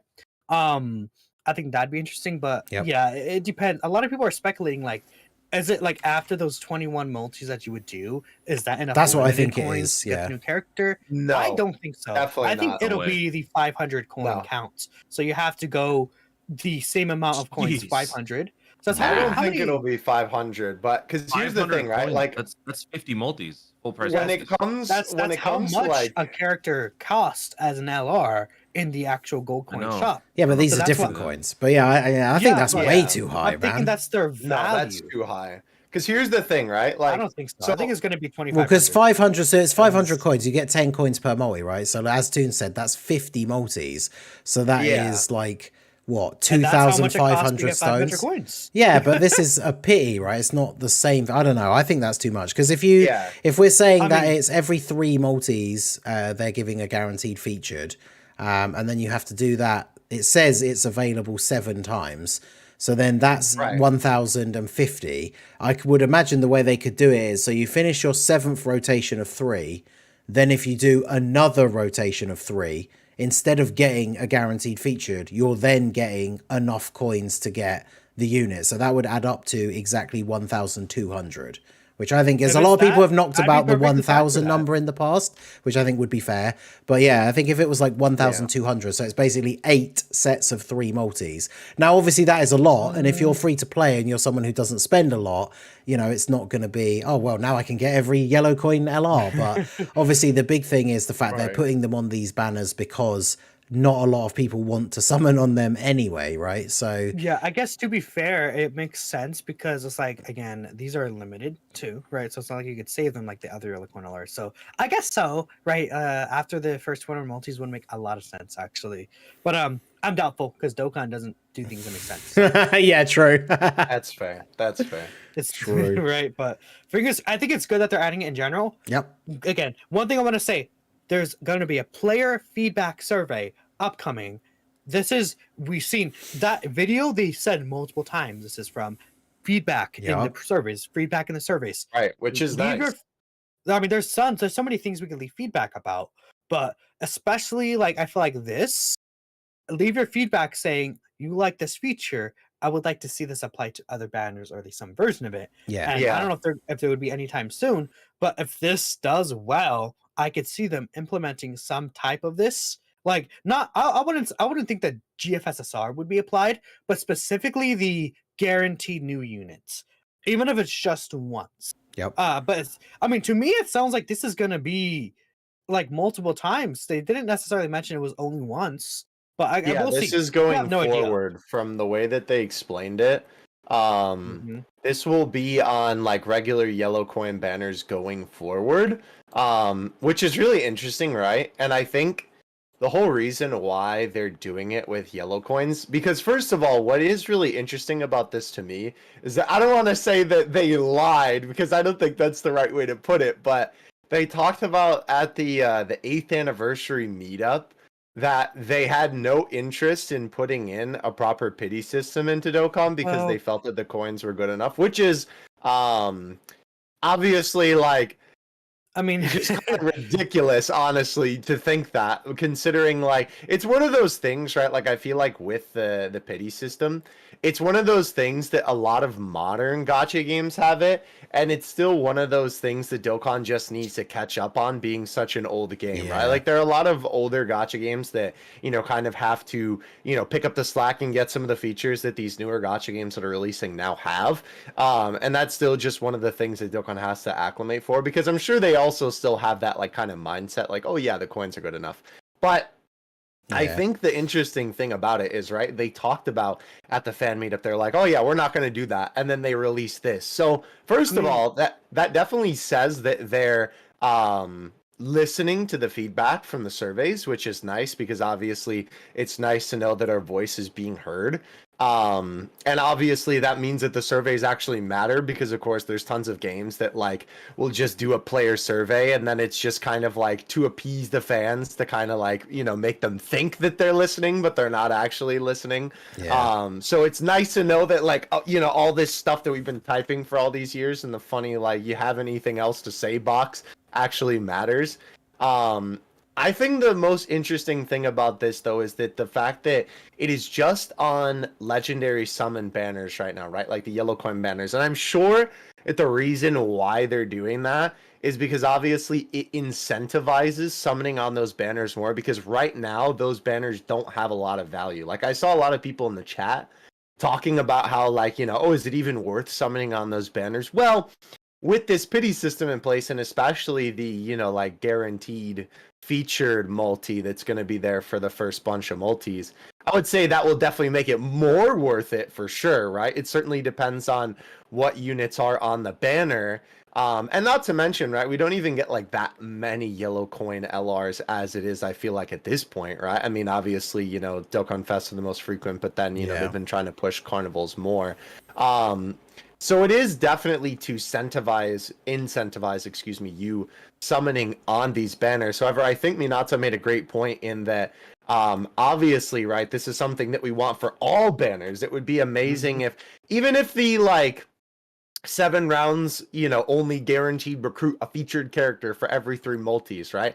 Even if that wasn't on every banner, which would be awesome if it was, that'd be fantastic, right? I think just having the proper pity system, with the, you know, legendary coins limited exchange, if that was on every banner, that would be amazing, right? That would be fantastic. 100%. So I would think, right, that it would be great if they, you know, are like kind of testing the waters with this, see if people like it, and for us to really like go ham on giving our feedback on saying that we want this on every single banner. Bless you. Because, right, obviously this is just something that should be on every banner. I mean, this is just something that's like standard in most gacha games now. Obviously the real big like kicker for this will be the price, right? Or the like how many multis it will be, because obviously depending on the game, right, it really depends on how many like gems or, you know, whatever the currency is, crystals, that it takes to get the character, right? Like in some games the pity is just kind of unrealistic, right? I think a game, regardless if the pity is good or not, it's good that the pity is there, right? Because obviously then that means you eventually still have the chance to get the unit. But obviously it should be at a number that's feasible. Because the thing is, right, when it comes to like pity in a lot of gacha games, if you are like a free-to-play player, or you're just somebody who doesn't spend a ton of money on the game, realistically, you are probably not going to hit pity, especially not like every single banner, right? It is definitely going to be a lot more helpful for people who either, you know, obviously, like if you're saving a bunch of stones for one specific banner or a big celebration or something like that. Or obviously if you're like, you know, a big whale and you can just, you know, afford to, you know, go to the pity and not really have to think about it, right? Then obviously it'll certainly be beneficial for you, because then that's either an extra copy or a copy you can get if you get unlucky.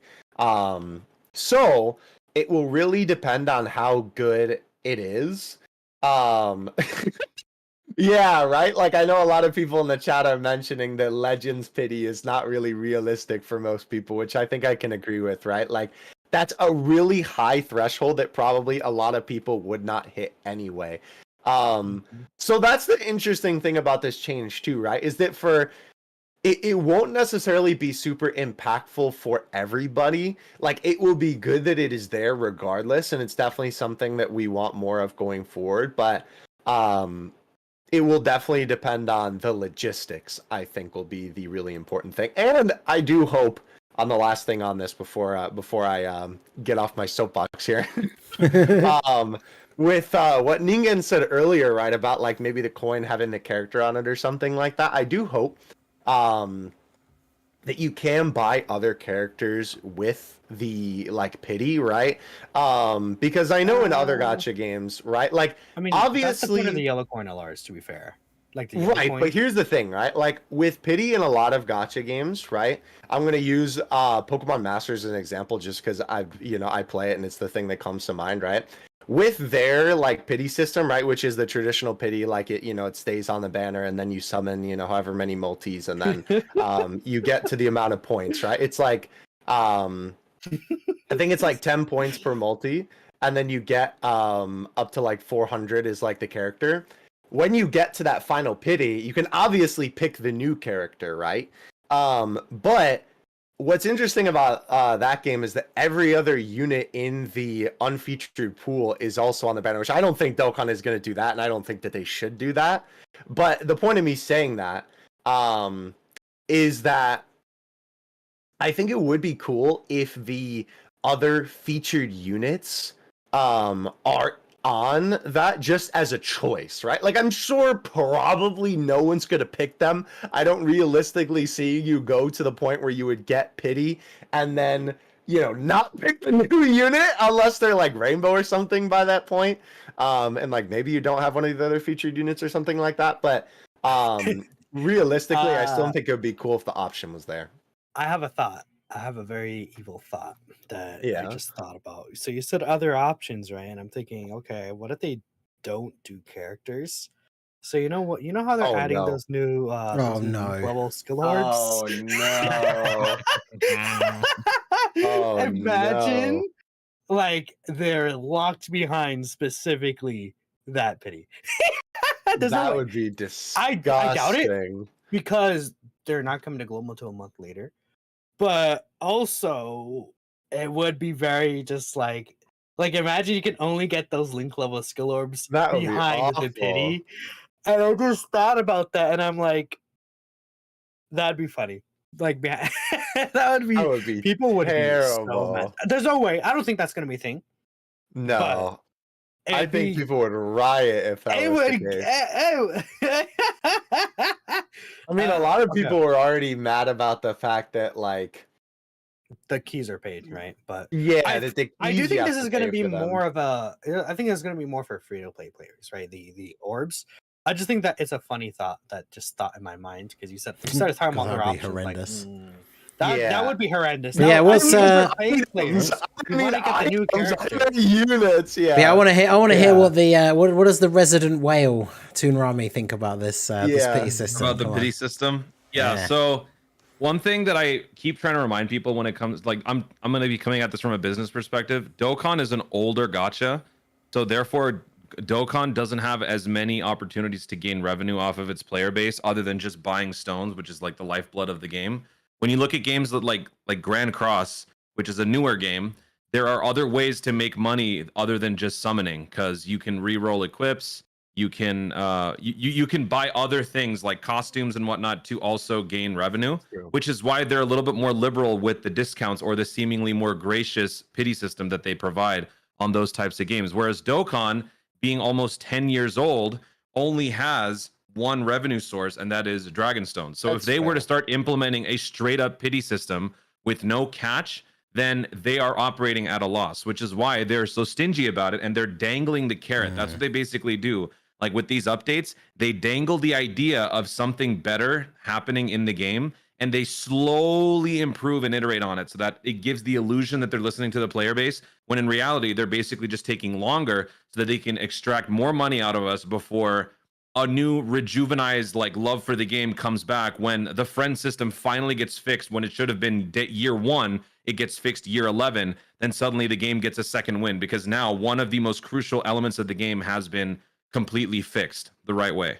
So that's what they're doing with this. They're beta testing the pity system on their least profitable banner, which is the LR banner that nobody cares about, and they're going to see how people receive it. Obviously it'll be a positive thing, and then they will slowly kind of loosen the purse strings a little bit, make it a little bit more appealing, And then when Dokkan is actually on the decline, where they need more money, they will then probably start doing like a full-on pity system for even Dokkan festivals and like carnivals and things like that. And then people will just jump back into the game, spend more money. They'll actually be more engaged, because now on its final chapter, Dokkan is now super generous with all its discounts because it's almost done through its like lifespan.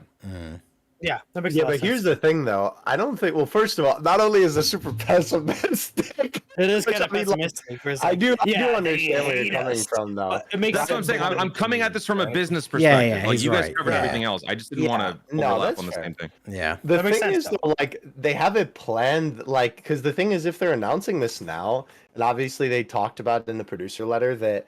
Well, I mean, first of all, we knew that everything was planned until like year 10, right? Like we knew that they had all the units planned until then.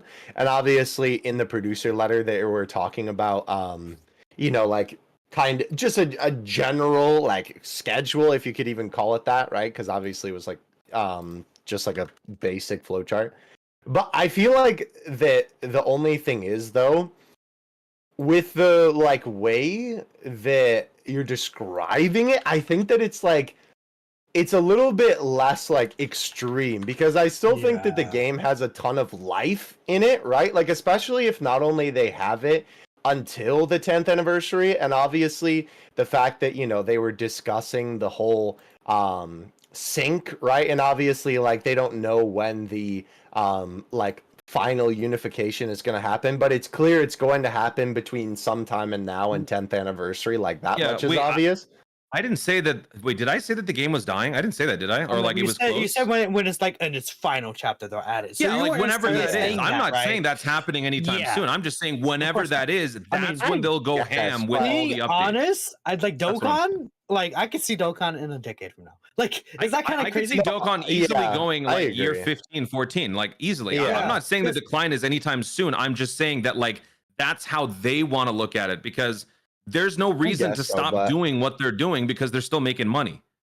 So I like mean when more they- so like the pity thing though. That's what I yeah, meant. but Like, like I think they'll that they would implement slowly it do that sooner. more as the revenue maybe starts to dip a little bit because of new games, other franchises, things like that. Then to bring people back, it's like a store going out of business sale. Like that's when they give you guess the that's best true. deals. It's when the store is about to shut down. So that's what I'm saying. I'm not saying Dokkan's going to die guess anytime that's soon. true. I'm saying that when it is on its last leg, then they'll do like a full-on pity system where after 5 multis you get the unit or something like that. I saw someone in chat say they say they think the year 10 plan was a lie. I completely disagree. I mean they showed us a chart and everything, right? Yeah, well, the thing, There's no reason for them to lie about it. the thing that Right? stands out to Or me, what I right, mentioned. looking at that timeline thing, because Which is the next topic, right? So I mean, yeah, I guess Yeah, we true. talked about pretty enough. Let's talk about the sync timeline already because we're already kind of getting into that. A little yeah, bit, so right? it wasn't so much sync focused, but like the thing that I noticed especially is, I mean, I can bring it up on the screen actually. I guess here I will have to add it in and then resize it slightly because I didn't have it prepared. But the thing that strikes me about it is the fact that they mentioned a lot of stuff that we've heard them talk about already. So here it is. This is just from my thumbnail, so it's got the pity thing at the bottom as well. But you can see here, so it says new tweaks and feats planned for the 10th anniversary. And above that section, because obviously we're going to talk about the sync, we would all like the 9th anniversary to be synced. Maybe it still will be. But you can see where it says unification of the JP and international versions is right above where 10th anniversary is in big gold letters. Just the way this is laid out, It's even if the very sync is for the 9th ambiguous, as well, it doesn't matter. Yeah. Right? I'm not saying it doesn't mean that, but what I'm saying is when you look at this image, this is a plan of a bunch of new stuff that they're doing. They're pointing out that they introduce new types of characters, they introduce standbys, they introduce domains, they're doing more Dokkan original animations, and then on the end of the image is the 10th anniversary. Nothing about this says, and then that's the end of the game. Right, so it is easily going on beyond the 10th anniversary, right? Like that's what I get from this picture, right? It's not even that. I think people, because of the fact that they've only said that they've planned up to year 10, a lot of people I think are taking that as like, oh, okay, that means that's where it's going to stop, and after that maybe we'll go another year or two. That's just because they've planned ahead for 2 years. That's not bad. That's good. Like you want to be planning ahead. In a couple of years, they'll probably give us a 3-year roadmap or something. Yep. Sure. I mean, 10. I think specifically too. It's because it's a 10th anniversary. 10 that's is a massive. big year. Yeah. For Dokkan. Right? Yeah. Oh, So yeah. That's probably why they especially went ahead to plan this out. And what I would say is in the video itself, they started mentioning about like these events, quote unquote, and they started mentioning these events that all players around the world, they said, got, and they made it seem like at the same time. They said how they announced the unification, how we got the carnival Lars, and all the examples were same time celebrations. Yep. Then they also announced, they said, we're going to have that for the 9th and the 10th anniversaries as well. I don't think the game's going to be like fully the schedule's synced. going to be fully synced, But, but I do think based on that, it really hints that the 9th anniversary is going to be same time as well. That games don't have to be synced up, but if they're going to sync up the game by the 10th anniversary, I think the 9th anniversary also has to be synced, because then there's like Tanabata and there's like all this kind of stuff that they kind of have to move around, and it'll just help really unify things. But we'll see how they handle it. And again, there's the whole thing where it's like, okay, if the anniversary is synced, then are they going to celebrate global anniversary, or are they going to just make it Tanabata? That's something we can only tell with times. But I do think 9th anniversary same time is a very likely thing to happen. But who knows? Maybe it's 10th anniversary that's supposed to be the full unification, and it's first same time anniversary. Like maybe they want to save that for that big thing. Who knows? The one thing I thought was really weird, because I pointed it out in my video, I don't know if it was like a mistranslation of the subtitles or something, but one thing I thought was really strange was there's the part where when he mentions the anniversaries, he literally says, oh, we have a ton of interesting new features and new things planned for the 9th and the 10th anniversary. And then he was like, but I can't tell you anything about the 10th anniversary. And then didn't say anything about the 9th anniversary at all. Like, that is true. That was kind of weird, huh? It's like, okay, what about the 9th? It was like, I mean, to be fair, the 9th anniversary is not far off. It's, what, it's 3 months away? February, yeah, it's like 4 months away. 3, Dude, which is crazy to think.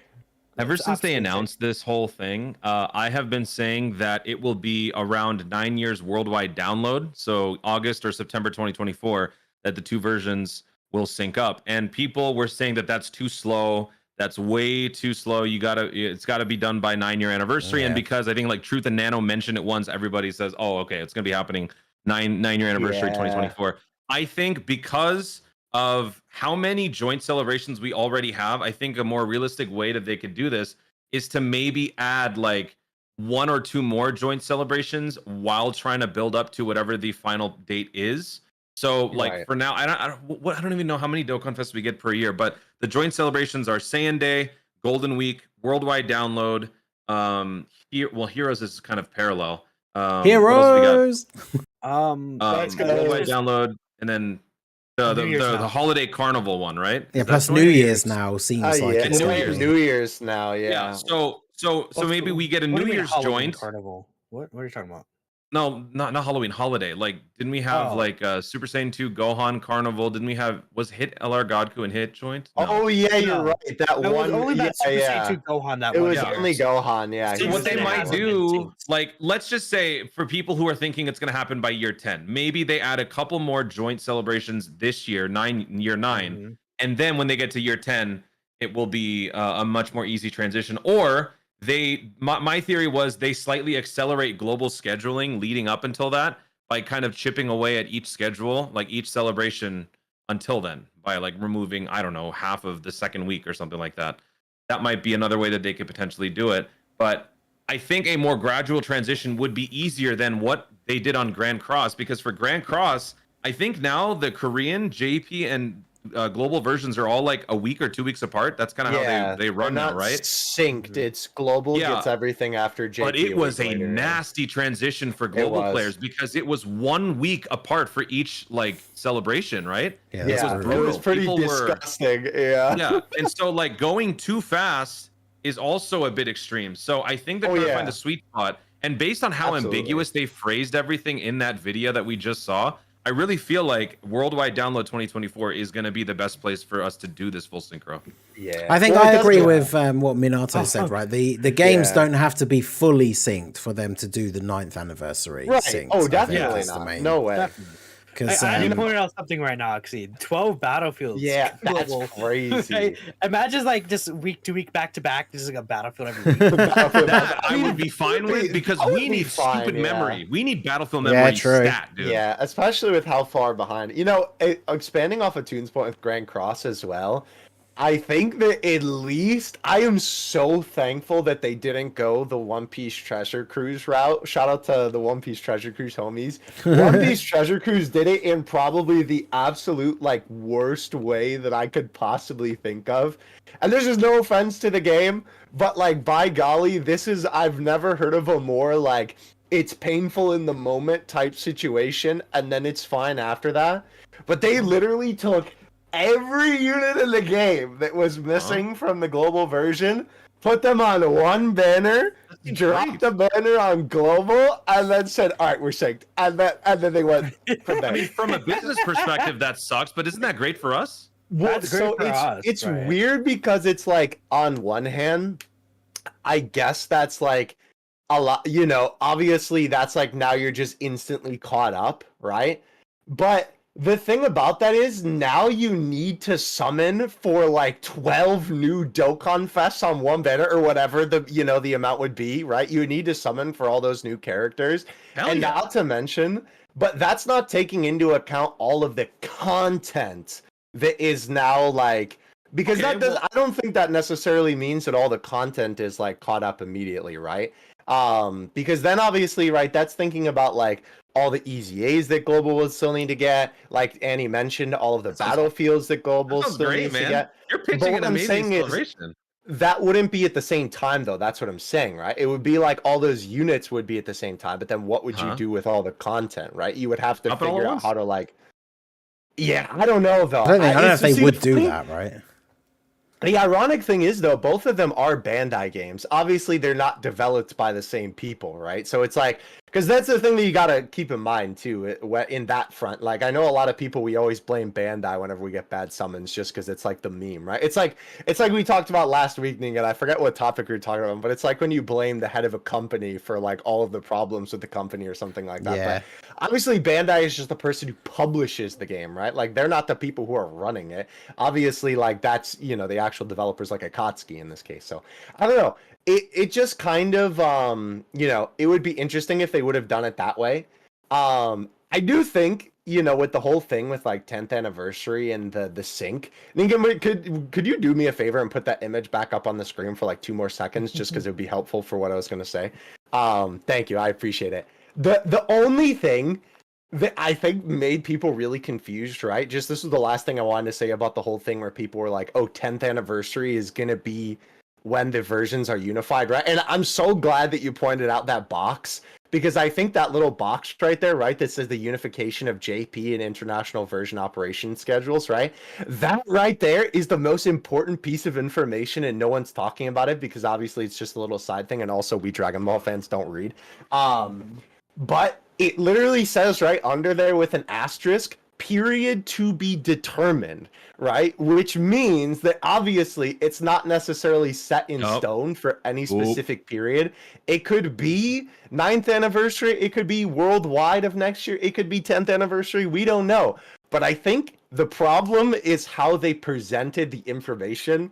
I know this is so like silly, but it's just because we humans like to do this sort of thing.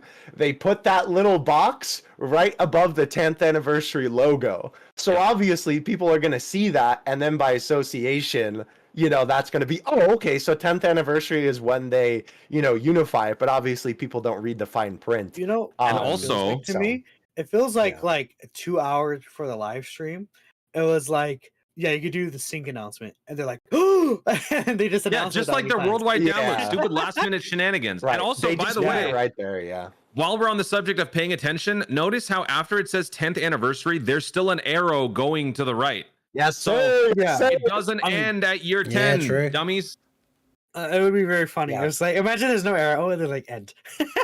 Yeah, Um, if it did say that, that'd be, And that's why that'd be nobody's terrifying. living, bro. That's the end of Dokkan Battle. He's saying What- goodbye. What if Himatsu's like, Oh oops, my wrong gosh. slide, and then change it? Yeah, that's it. Yeah. But either way, though, I can't blame people for thinking that like the 10th anniversary is when things are going to be synced because of the presentation, right? That's Yeah. the problem. Yeah. Is I mean, the imagine way it it's was not even 10th presented. anniversary.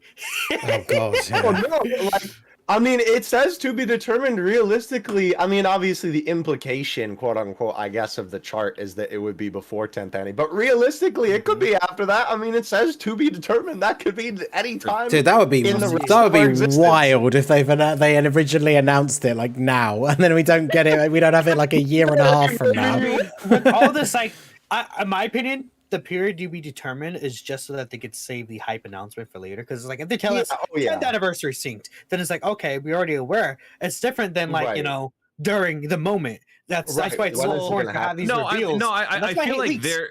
No, I feel like it's not because it's set in stone and they want to save that. I think it actually is subject to change because during the whole superhero promotion, right, like last year's superhero collaboration wreaked havoc on Dokkan's like Dokkan HQ in terms of scheduling because like they were forced to withhold certain information on certain celebrations. So I think that maybe they're doing that just in case they're hedging their bets in case there could be some outside interference that presents a problem in terms of the logistics of how they roll everything out. Are you talking about the movie delay? Is that what you're talking about? That and all of their like Dokkan collaboration stuff for like the 4 different parts. Right, because it had to get moved because the movie had to get delayed. That's what you mean, right? Yeah. Okay, yeah. Gotcha. I do also want to say, being fair, with these things, they always are vague. They're like, this could change at any time for like anything they release in the first place. So they don't want to, like, I guess, obviously, they probably have a general, like, good idea of where they want to do it. But, you know, things could always change. So they don't want to announce it now. And they're like, actually it's gonna be this. If they hit like say if they straight away come out and said concrete. if they came out straight away like in that worldwide video and said it's going to be synced by the 9th anniversary and then all of a sudden something happens at like the end of the year and they hit a massive roadblock and then it's just like well actually it's not going to happen then now, like they obviously don't want to do that, right? Obviously they have like a general idea where it's going to be synced, like they have to, but there's not 100%, which is why they always say it until it's a thing. They always will be like subject to change, even with like unit card that, you know, obviously with units that come out, they always are like, you know, in the fine text, subject to change before release, celebration details, etc., everything that they release, they have that just in case. I have been right a freakishly high amount of times ever since this worldwide download celebration has started. So just letting you guys know, okay? Full synchro, global JP, worldwide download 2024, and King Vegeta Dokkan Festival drops next year as well. Hey, broken clock is right twice a day, right, Toon? You're gonna get that King Vegeta Dokkan Fest one day. One day, that would be sick, bro. One day it's gonna happen, I would say. But we'll see. Man, I mean, like they have something to do. I mean, yeah. Hope not. At least he's a Saint, but you know. Yeah. I mean, he's like fine. Maybe it'd be a King Vegeta exchange to Vegeta or something. Or imagine what if King Vegeta and Vegeta, where they have like some dual super, like generous class, cool. That'd be crazy. But that's give me it for that. Beam. That's all I want. Blah blah blah. So we have one or two extra things to talk about here before we get to the end of the show. So first and foremost, we do have the upcoming JP version update 5.15.0, and it's not really too big. We got confirmation on the Trunks and Broly like free-to-play unit, which is interesting. Very excited, right? Very excited. I'm very excited to see what that what if super attack animation is. Because it's like that just gives me hope. Like I remember I said for like a speculation. Man. What if for a future anniversary we have a Super Vegeta that does the Soul Punisher, and then a Super Gogeta that does the like Course? And it's like, what if Gogeta was in the Boo Saga? What if Vegeta was in Fusion That would be Reborn? sick. That'd be such a cool like what if something like that. Like they could. There's so much expansive details that they could do with what ifs that like would be so cool. And then they could help them just redo these characters that already have good animations, like Vegeta, like Gogeta, right? I mean. That would be awesome, but that's just kind of like a little speculation. We'll have the Link skill orbs, which we don't know how they really work yet, so I don't want to even really talk about them and go into depth. But we know that it seems like you could apply them to certain links. Yeah, that's the main thing. Yeah, we have 3. So there's like a blue one, there's a purple one, and a rainbow one.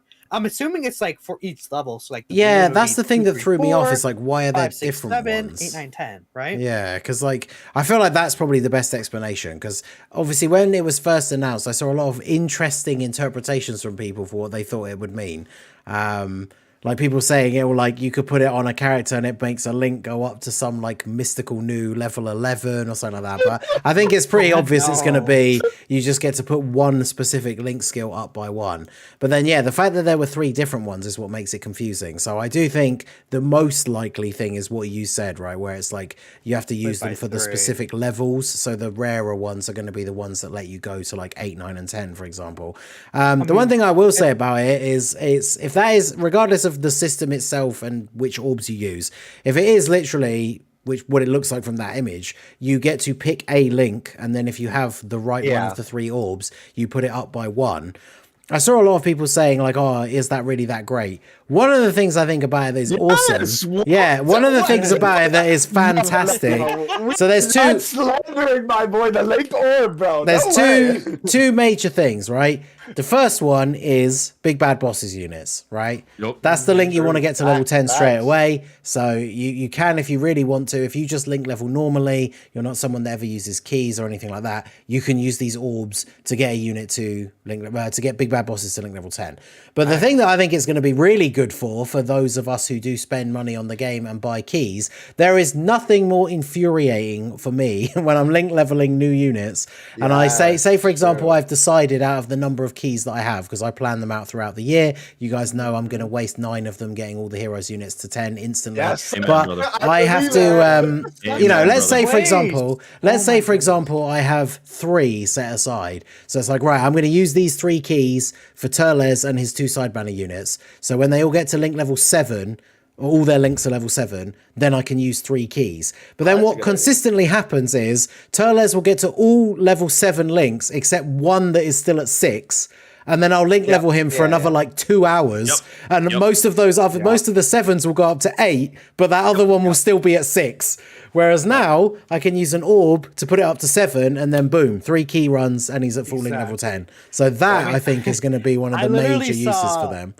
I think Truth earlier made a tweet where it's like he has all level 10 links for the androids and then like a 7. Right? And it's like, okay, if we could have put that 7 up to an 8 when they were like 8 and 9, then it's like he could have just used 2 keys and bam. Exactly. But it's like, you know, that situation where you want to save as many keys as you can. I mean, my goal usually is to get to like level 8 links, which takes like a few hours, and then you just use the keys for the rest. In that situation, it's like, you know, I don't want to use a whole other key just for that one link, right? Which is really using a key for one link just feels so bad. Even if it's a situation where it's like all 9s and then you have a 7 or an 8, you could use the link and then you have the orb that you could just level that one specific link up. Yep. And I'm thinking, I saw someone in the chat mention this. This one last thing. Maybe probably it's going to be like a weekly event, like the week's event, and then as time passes on, we'll get more and more through like imagine Chain Battle gets them added as a reward in the future. That would make Chain Battle way better. Possible. Yeah, for sure. It wouldn't make Chain Battle better. It would just make Chain Battle more mandatory. Right, yeah, true. It would make it more worth it. It make it feel better in play, because it's like, okay, I'm actually getting this, and you know they put skill orbs in there. I think orbs in general being in there. Maybe even world tournament. Oh god, there's a world tournament. No. Oh my god. Don't put it on world tournament. Oh, don't put it on world tournament. No. I'm 100% with you on this one, please. God, for the love of all things the same 3 Germans will get all 20 of those link skill orbs up at the top. You don't say anything. I saw you happy with your fist up. You're like, yes. Aren't you the one that said world tournament's better? We're not even going to talk about that. In fact, What are you talking Ningen. about? Nah, what's he talking about? Oh, forget Ningen, man. Forget Ningen, forget this clown. This awful, like, this buffoon. Bro said World Tournament is better than Chain Battle. Did you say that before? Nah, I don't remember I remember that. Nah. I can pull up that thumbnail right now. I definitely did not make a whole change my mind image with that. No, I am. Hey, I have said many times since then, I am reformed. Okay, I still hate Chain Battle, but once they improved they improved the rewards significantly, then I think Chain Battle is better. Listen, here's the thing though, Minato. Just because it's easy doesn't mean it's fun. Yeah, exactly. Just because it's easy doesn't mean it's good. 2 minutes. I find fun. Doesn't mean I enjoy those 2 minutes. Exactly. I enjoy them. If I'm beating my head against the wall, it doesn't mean I'm enjoying it just because I'm doing it for 2 minutes only. I think Chain Battle is more fun than Fusions and Masu. Look, neither event is fun, but Chain Battle is the lesser of two evils between that and World Tournament. You will not. Exactly. You are wrong if you disagree with that. I think you need to get this guy Minato out of here, bro. We can't have this man on a podcast. No, you're not. I can imitate their voices. I can imitate their voices. Yeah, we'll just kick them out. You and me. What? Yeah, there we go. We can just have Toon voice act for Minato. Imitate my voice right now. Perfect. Do it right now. Imitate me. No, it's gonna be really mean. I don't want to do it. Yeah, exactly. No, slowly but surely, Toon will replace all of us, and it'll just be Toon on the podcast doing 3 different voices. We'll just like rerun footage from previous podcasts for our face cam. It doesn't even match. The lips don't even match up. No. It's like just me. I'm just like this, and then Toon's like, "Wow, lovely day today," and I'm just like, "All right." But those are the link skill orbs. There's not really much to say, so I guess we'll move on to the next segment here, which is the second to final segments before the the viewer questions, stuff like that. We have trash takes. Yay! A lot of people's favorite segment. I always enjoy it. I did pick out 2 trash takes because I found 2 interesting that I liked from the ones I see. But again, if you guys aren't aware, every week we go ahead and make a tweet on the official Slump One Super podcast, which follow if you haven't already. You should. Where we go ahead and take takes that people give in the community and rate them and just look at them. So first and foremost, we have the first trash take, and I guess Ningen will just go ahead and move the screen for that. Can I call you guys out on some favoritism? No. What do you mean?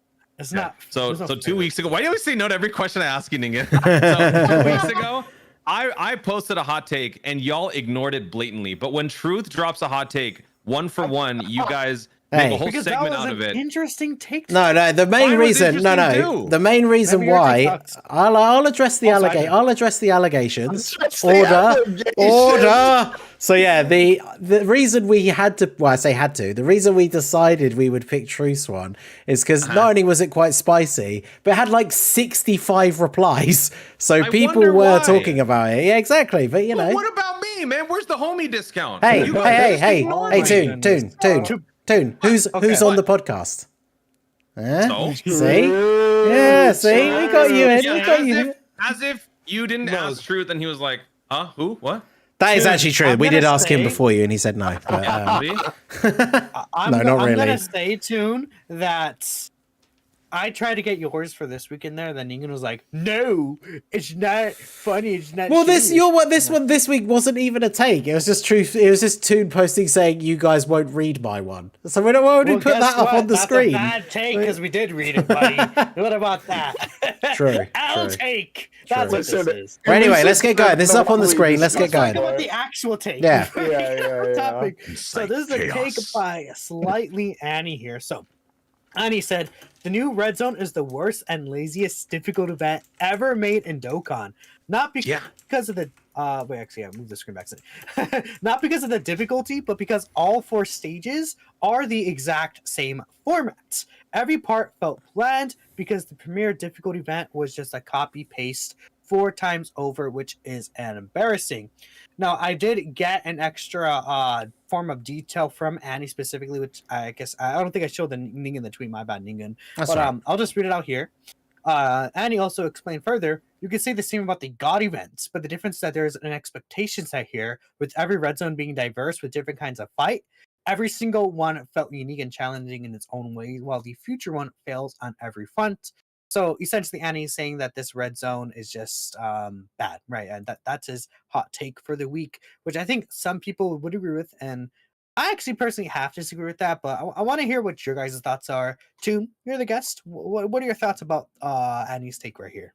Well, with the God event being the precedent, the God event, everyone was formatted the same, except each one had a unique or almost unique. I don't know. No, there was some overlap, but like there were some very clearly different mechanics going on. Like Hellas had different typings. The vending machine dude did an AoE. Like all these guys, they had their different perks. But for this one, I can kind of don't slander Moscow, by the way. Whatever. Unfortunate. Anyway, the new Red Zone series, like I kind of get where Annie's coming from because it's all like a 1 or 2 round event. There's no like 3rd round, which I feel like is kind of the main crux of the argument. The Fusion Zamasu having the turn 1 AoE is a pretty nasty wrinkle, but after that, I don't really know if there's much else. I mean, then like the imperfect cell first form singular fight hitting as hard as Cell Max was also kind of a pretty major obstacle to overcome. But then like after that, it did kind of, I guess, feel similar. So I both agree and disagree for differing reasons, but I can understand some of the frustration behind it. I just don't think it's like totally bad though. I agree with that too, which is why I'm kind of like half and half, because I feel like there are enough differences to differentiate this stage. Obviously, you take a look at Fusion Zamasu and then the Rose Goku Black stage. There are different stages. They still, even though like the one issue I have as well with this stage where I would kind of agree is that there's so many int bosses in this like event for some reason. Like all the 3 final phases have an int phase when they could differentiate and then give us like, I don't know, another physical boss. Like there's no physical boss in here, right? Well, actually Fusion's a monster, but you guys get the point. They don't have to do int for every single one, which makes physical units a lot better here. But you say, for example, against the Goku Black phase, there's the there's the STR phase that counters those physical units early on. While it's like Fusion's a monster and Zamasu, the int units are good early on, and then tamper off in the second phases when they change types. The Zamasu and Goku Black, they have like the ceiling mechanic, double super. There's like differences between the two where you kind of want to run different units still, to where I don't think it's like something where you could say it's like the worst and laziest difficulty event ever made. But they I just don't didn't cook enough. Like they cooked, I feel like but not it could enough. have been more original, and I think people's hopes really, especially on global, was that we're going to get another longer stage, which they did not deliver in. So all these events being 2 phases, if you just play it once, especially, and you're just done with it. I mean, yeah, dude, like feels very Fusion samey, right?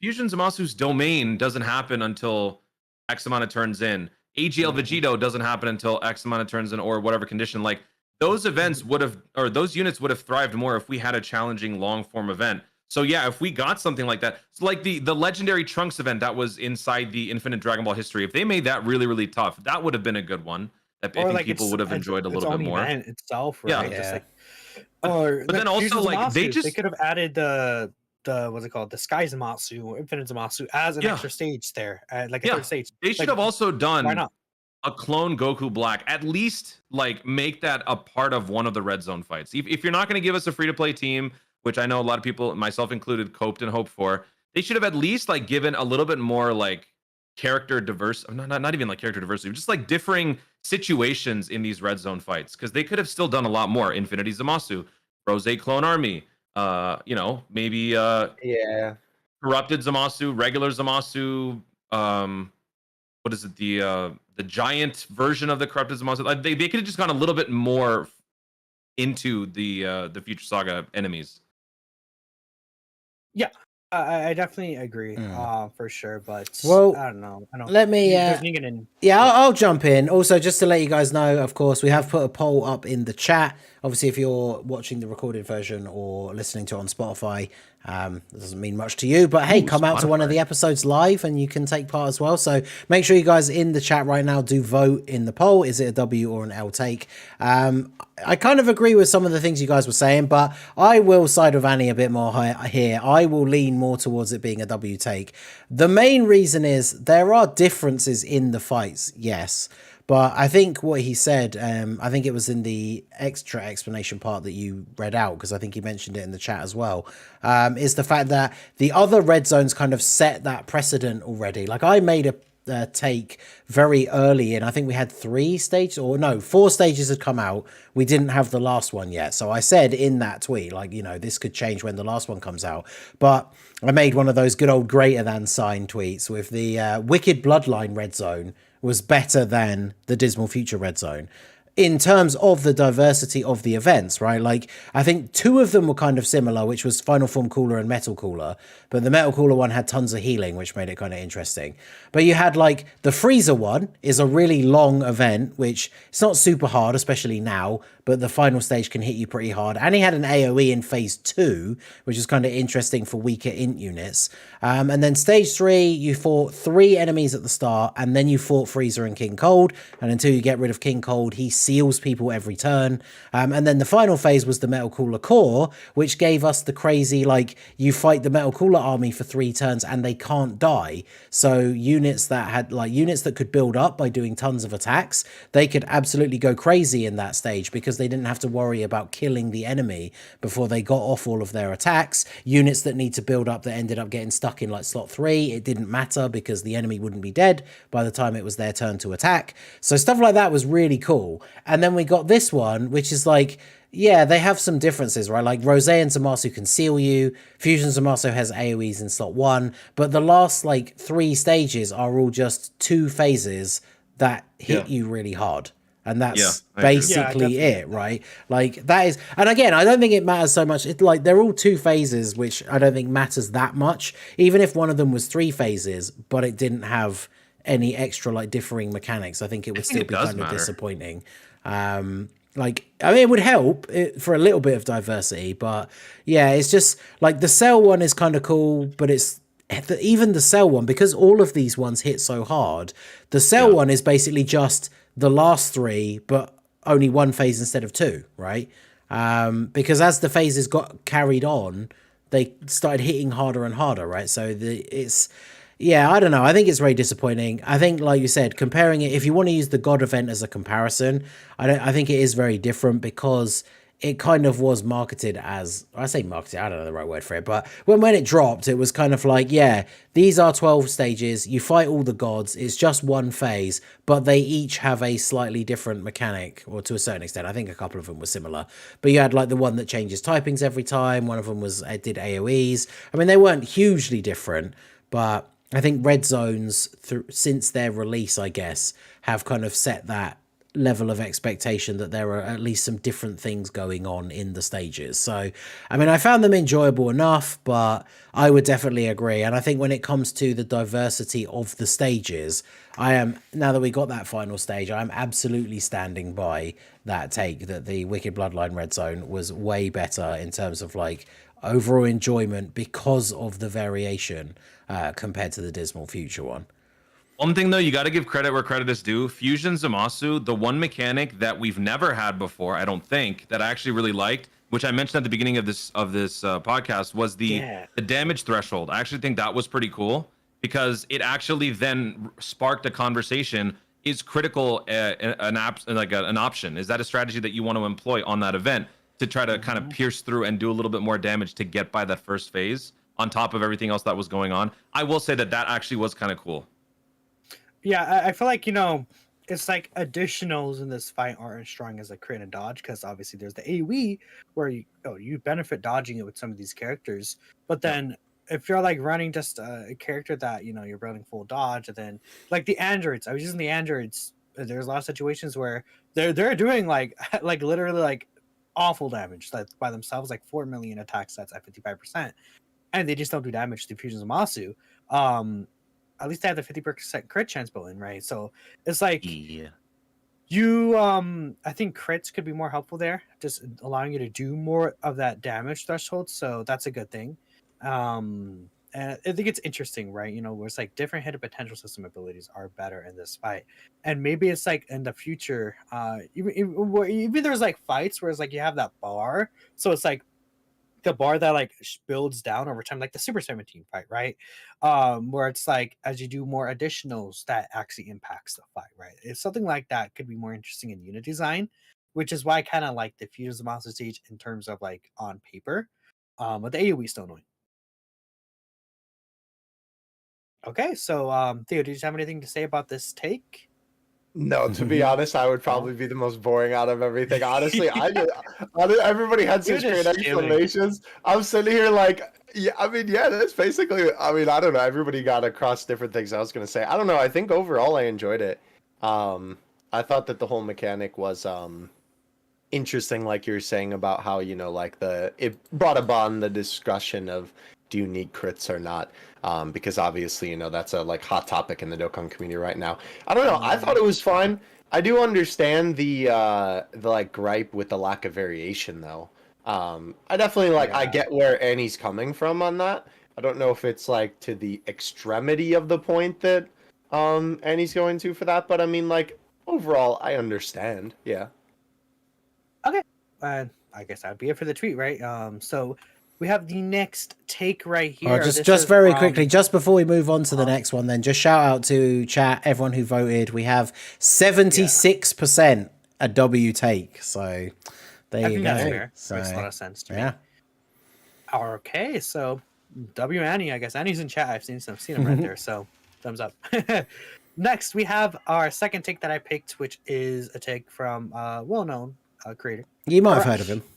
Yeah, you maybe heard of him. He's kind of like niche, but you know, he's also like a little He's well-known. niche. You see him around sometimes, right? You know.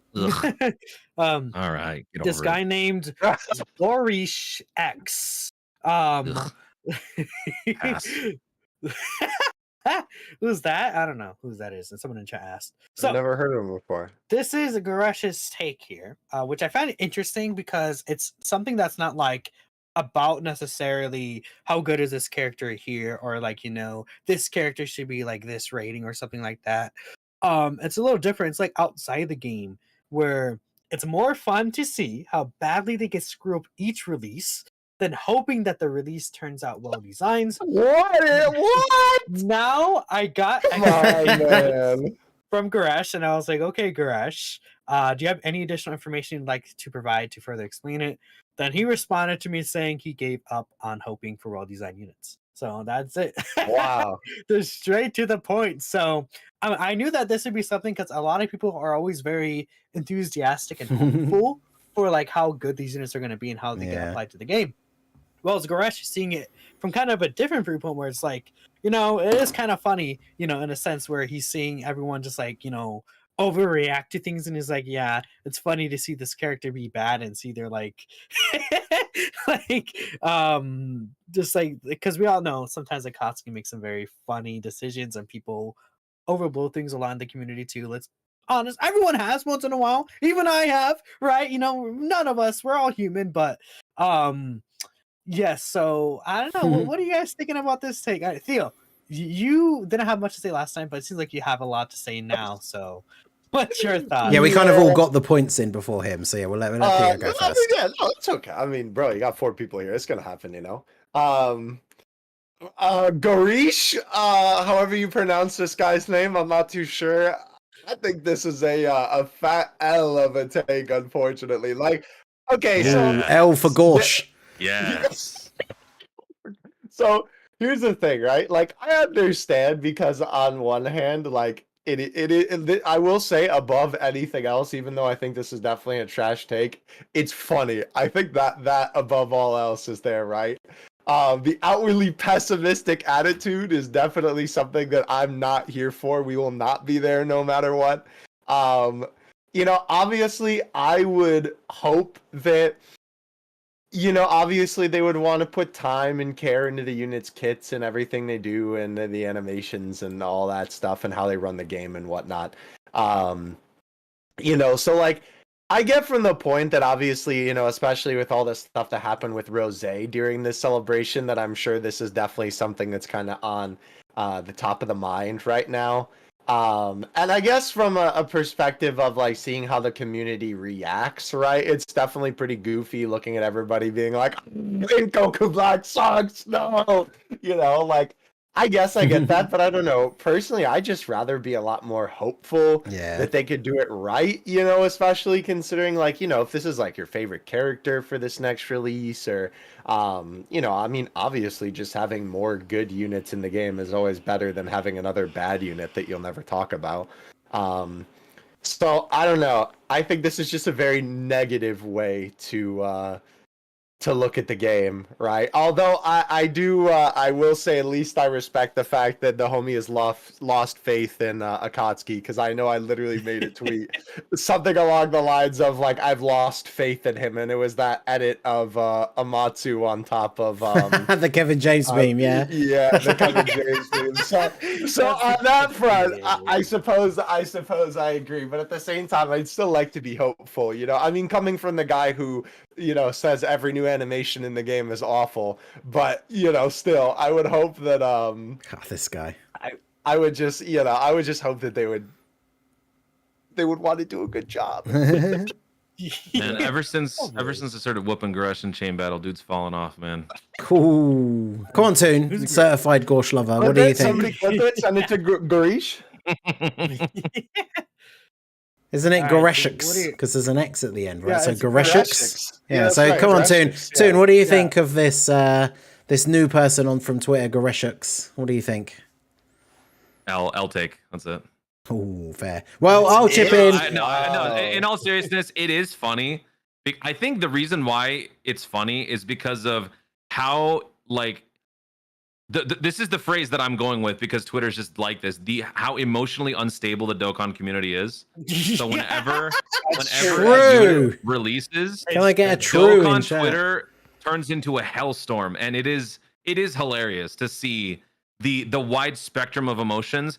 And then when you see one or two showcases from Truth or Dokkan World, the emotional spectrum narrows down to a little bit more realistic region, and it's a lot less sporadic. So like LR Rose, for example, there was so much hate.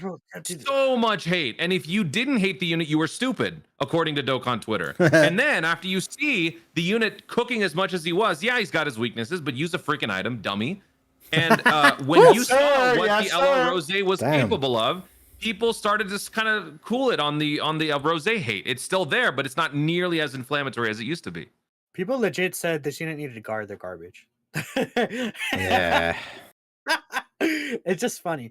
LR Future Gohan, another announcement that people were like, obviously people wanted to go black. So like someone in chat said LR Future Gohan. I'm like, yeah, people like really overreacted with the LR Future Gohan, and they're like, the celebration's dead. This is the worst game ever. I hate the celebration. It sucks, right? And it's like, bruh, chill. Yeah, right? exactly. Like So it's just people like to take things and really run with it for even months at end. Yeah. We all know there's a couple people, but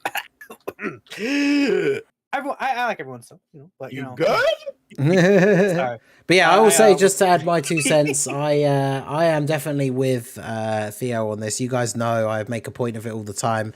I'm the glass half full kind of guy. I like to expect the best, but I think one thing that is kind of funny about this is, you know, there is that old saying, right? It's like if you always expect the worst, you're not going to be disappointed more often, right? And then sometimes you'll be pleasantly surprised. So I think it is, you know, this one I do see as being more of a funny meme because it's, you know, it's subjective, right? It says it's more fun to see how badly they can screw up each unit than hope that the release turns out well. So like, I would rather hope that the releases are going to be good, but then it is fun sometimes to see just the absolute shenanigans that go on.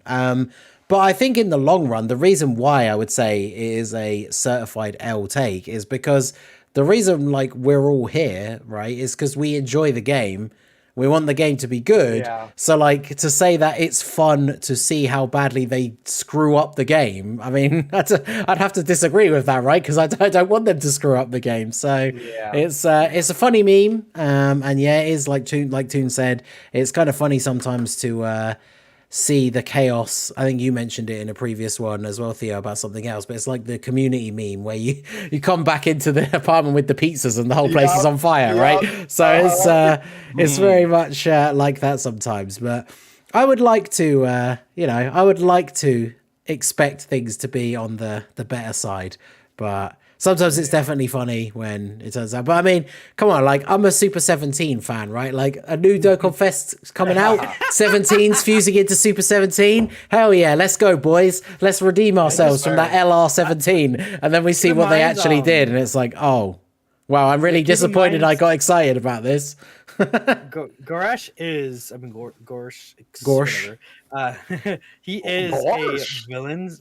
He's a villains character fan, so I mean, we saw how villains are treated. So True. at least my Junior is good, right? Yeah. That's a huge release. We love my Junior, Dragon Ball Saga, but We do.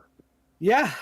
So I think that's it for the take there. All right, so what is the let's end the community poll. rate? Oh, see, I'm surprised actually because I haven't been looking at it for the last couple of minutes, and it was L take took the lead for quite some time, but it has ended up on 55% W take. So. There you go. Who doesn't like Ooh. that? But I guess community does say W take because it is kind of fun. Well, there you go.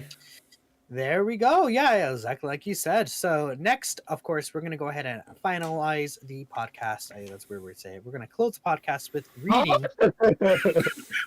Excuse me. I don't know why it just made me cough. We're gonna read the community questions that we got from super chats and donos. So go ahead, Ningen. Yep, so let me take it away here. So shout out to ElfCon with the I had to Google the currency, right? Because it's SAR, so it's 25 real, I believe, according to Google, and as it steered me horribly wrong. So shout out to you, ElfCon. He says the game has a problem if we use an item, the hardest events become easy. What do you think is the best way to fix this problem? So I mean, I have my own thoughts on this, but since I'm reading it out, I'll let somebody else jump in first. Make units good. Wait, yeah, true. Say the question. So it's basically saying the biggest problem in the game at the moment when it comes to difficult content is that if you use an item, the content is then too easy, but if you don't, it's too difficult.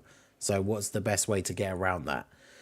Use a lesser item. Just use an item, right? But I mean, like, then that's or use the same item, Yeah. lower the leader skill. If you're running a double 200% Tech Fusion Zamasu, have one of them be your main lead. Have the friend unit be into Goku Black or something. Wait. I have a great idea, Toon. Right? Listen. What about the unit that they want you to spend real life money on? They make consistent and difficult content. I mean, I feel like just make them. I feel like we're just gonna get like this question, especially. I feel like multiple times this is gonna come up. We're just gonna constantly be getting debated into talking about whether you should use items or not. But the one thing I will say is I was doing items, you're weak. I was doing some challenge runs for older teams. So like I did a video last week that was using the Double Kid Goku. Full Dragon Ball Saga, because I know obviously you can use other characters, but full Dragon Ball Saga versus Fusion Zamasu, and even with a Whis active, like units on that team will still get killed. So like obviously the top tier units in the game, if you're throwing a Whis up, then a lot of them, you will then just steamroll events.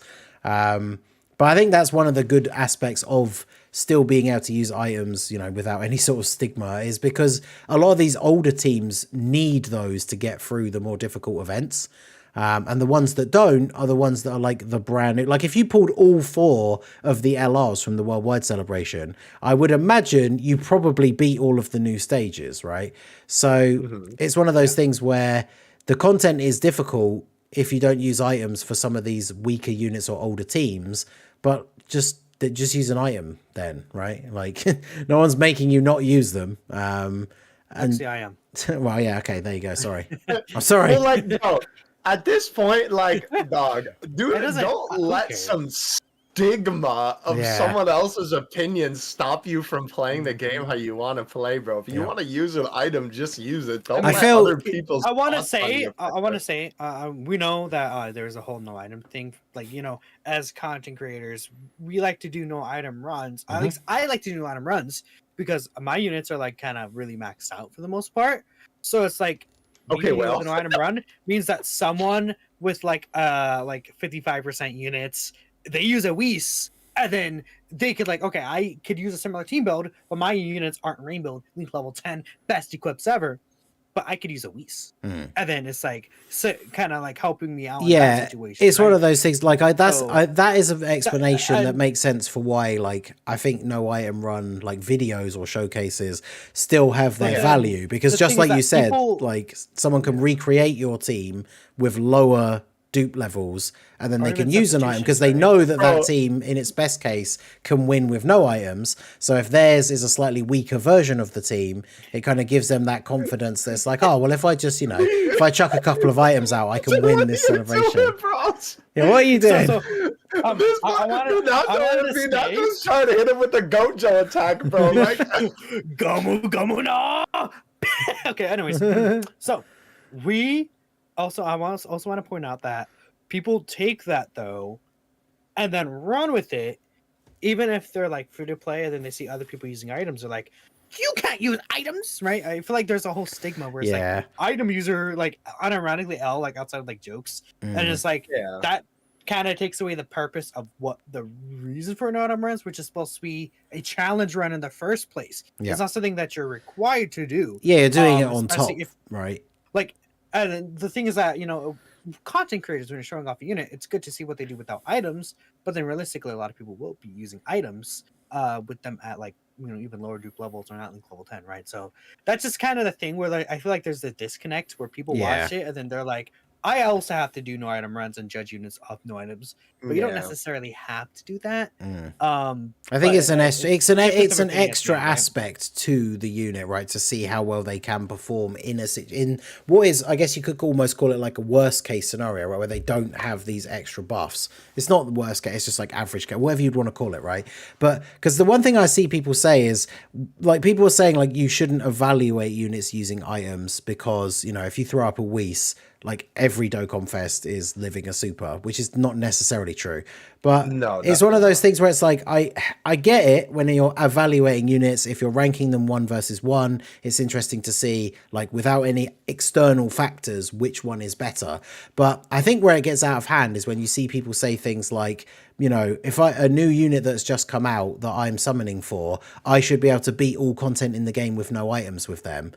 Why? Yeah, no. Items are in the game. They're not designing the units to come out to no item everything, right? Obviously, there is power creep. New items come out, and new units come out, and they are more powerful. But they're not. They clearly don't design the game with no items in mind. Otherwise, they wouldn't be doing bosses that do 500k AOE's on turn 1. Right, like See, the only issue with me is that sometimes, like, we obviously don't want to compare like TURs to LRs, right? But, like, sometimes there's a unit like Mod Junior, which does perfectly well, like as a TUR and like every other like difficult event with the items. But then we have a unit like I don't know, Turles, and it's like there's such a clear disconnect there where it's like at that point we could determine which unit is better. Mod Junior can go through all these events without items to be fine. Well, Turles is a unit that is relying on those items, which says Turles as a unit design is more reliant on items than Mod Junior. So that would make Mod Junior better because you're not always going to be able to have an item sometimes. But I know, I agree with that. And that's the thing, like I said, it comes down to what I said before, like certain units will still get you killed with items. And you also have to remember that they are, as a way to make these events more difficult, whether you want to call it artificial difficulty or whatever, limiting the amount of items you can bring. So if you go into Fusion Zamasu, because it's the one complaint that I see that I really don't agree with, is when people say the reason why you shouldn't ever use or even talk about items when you're talking about new units and new content is because it's like every unit can beat every event with no items. It's like, well, first of all, no, you can still get killed with a Whis active. Not. But secondly, if you take a weaker team into Fusion Zamasu, who's doing the AoEs on their first phase, you might not beat the first phase in 4 turns. You only have 2 Whis. Like, you can't just use both the Whis and then be like, well, it's GG, I've done the event now, boys. Because you beat, like, the Int Zamasu in 4 turns, and now you're on physical Zamasu that super attacks you for over 2 million damage, and you don't have any items left. So just throwing out an item or two doesn't mean you automatically win events.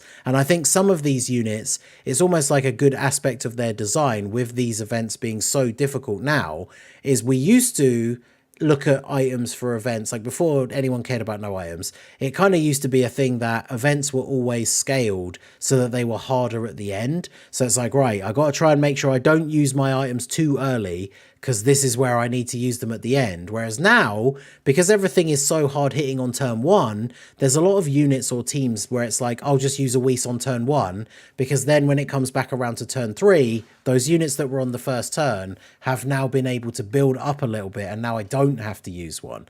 And one of the big examples, as we talked about in his section, was Turles.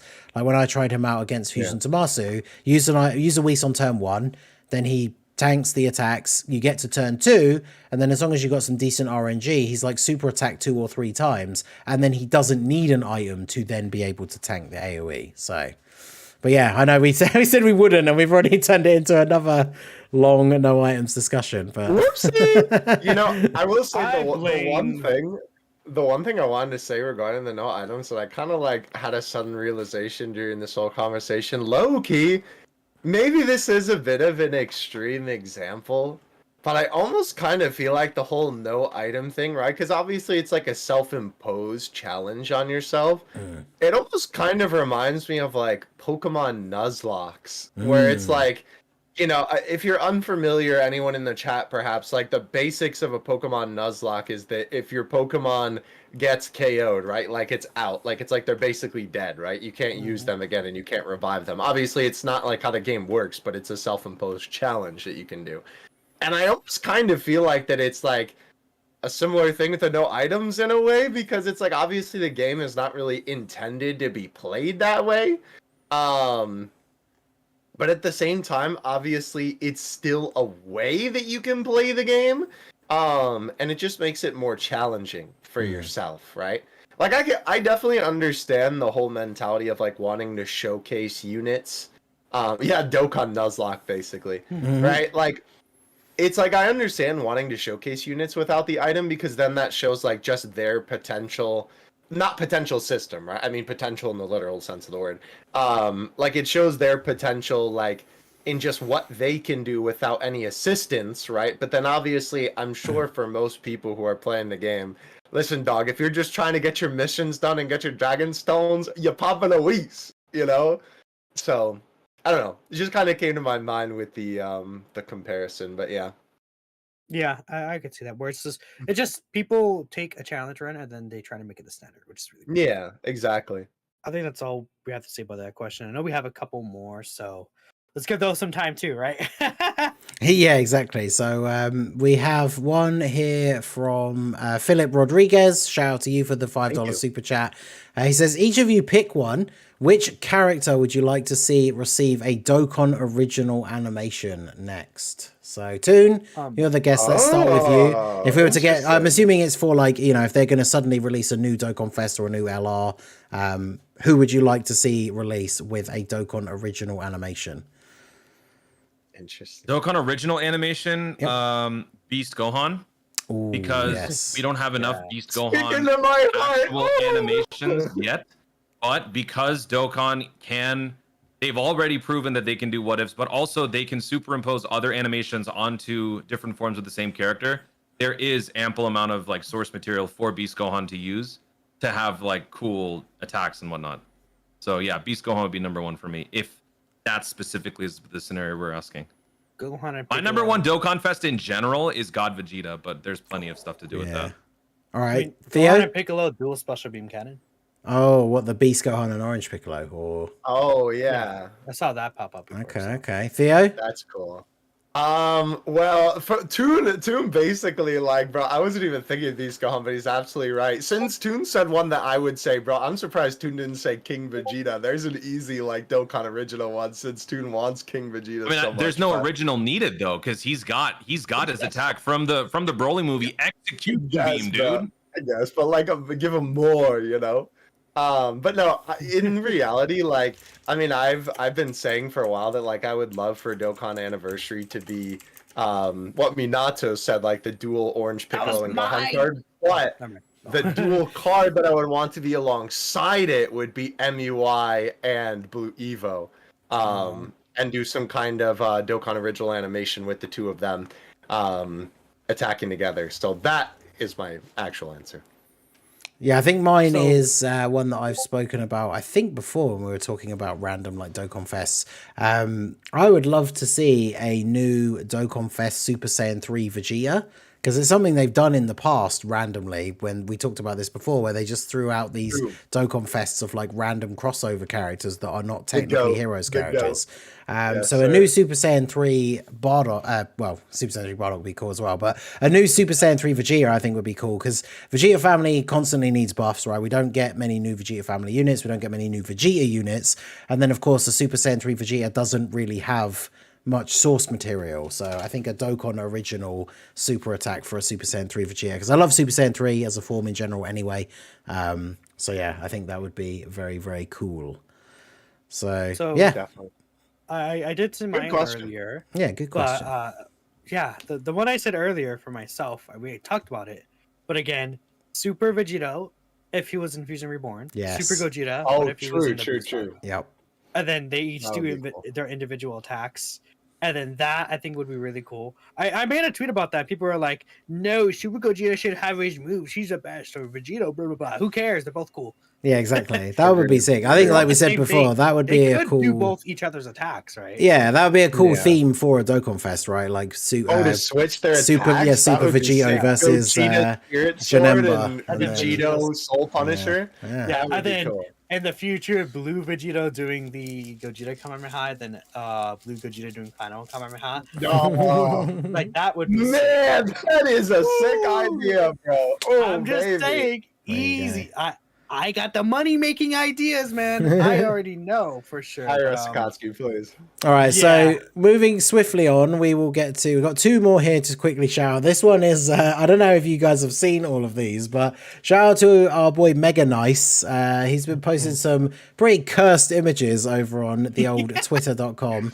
It says, among all the memes that I've made for Toon, Ningen, and Minato, which was everyone's favorite? I gotta say, I do like the DSP one with the Timebreaker mask. that was funny. That is pretty funny. There's two I could think of recently. There's the one where it's like the nerd emoji face with the Minato hair. Yes. I believe that's the one he made. Yeah. That one's really funny. And then there's one that he made. I don't know if you guys saw the video of like the dude with the pizza, then the alligator. Yes. And then he made it of just me and Toon. What? I That's saw that like funny. yesterday. I had to find it, but he didn't make that. And I was like, oh, that's really funny. Is I that don't know if you've seen is that that. the chunky guy kicking the alligator? Yeah. He made that one. yeah, with the pizza. I was the alligator. I think I was the alligator, and then you were the chunky guy. That was funny. That's funny. Yeah, that's a great video. All right, I saw so it, like, dang, oh, pizza. You know? but yeah, keep on making those cursed images. We'd love to see them. So thank you, Mega Nice, for the support. And then last but not least, there you go. We got one for you here, Toon. I feel like we can all echo this sentiment. But shout out to Zeno Kensei for the $2 super chat, and he says, "Toon, you did a good job." So I think we can Oh, all. that dono's for me. So think you're we sending can that my way, right? Yeah, sure. Minus tax, minus appearance fees, minus bandwidth rental YouTube's fees. cut of the revenue. But yeah, so that is it. So shout out to all of you guys who did support. Thank you very much. Thank you. Yeah, so that is Appreciate it. pretty much it for the episode 6 of the Someone Super podcast. This is the longest. Yeah, I was gonna say. Looking at it, it's been about This is the two- longest episode. It's over 2.5 hours. Thank you, already, which is kind Toonrami. of crazy. You're welcome. 2 hours and Everybody in the 2 chat, hours say and thank you, 40 Toonrami. minutes. So shout out to when we were planning the podcast before we even launched the first episode. Shout out to that conversation where we were like, we'll do like what, an hour and a half episode. So We did this. Just as an insight, we did discuss like before we did the obviously the podcast today. We was like, this is going to be a longer episode likely. yep. But yeah, 2 hours and 40 minutes, quite a long one. I hope you guys all enjoy it.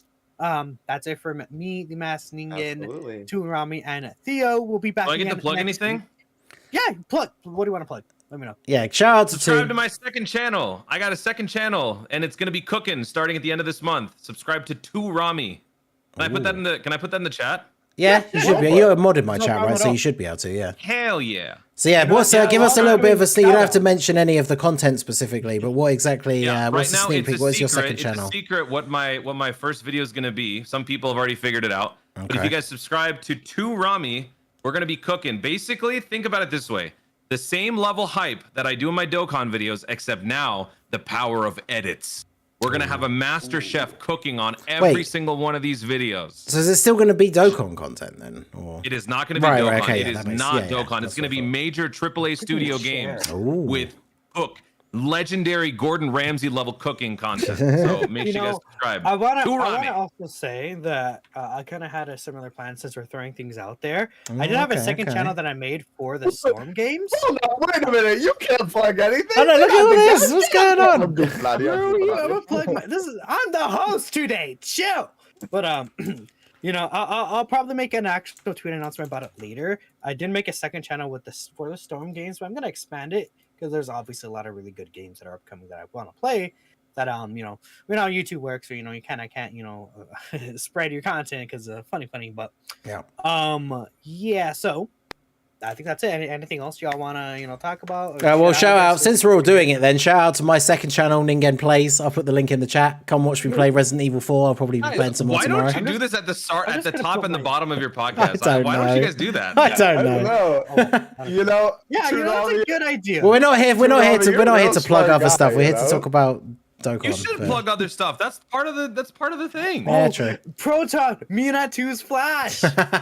No, man, Perfect. don't be Do stealing it. my naming scheme. Actually, yeah. How do I change mine to get a 2 in there somewhere? the last two get we'll have to click on that Yeah, one. we'll have to think about that one. Let me go ahead and just I'll How put the about link again. Jesus' 'cause- second coming?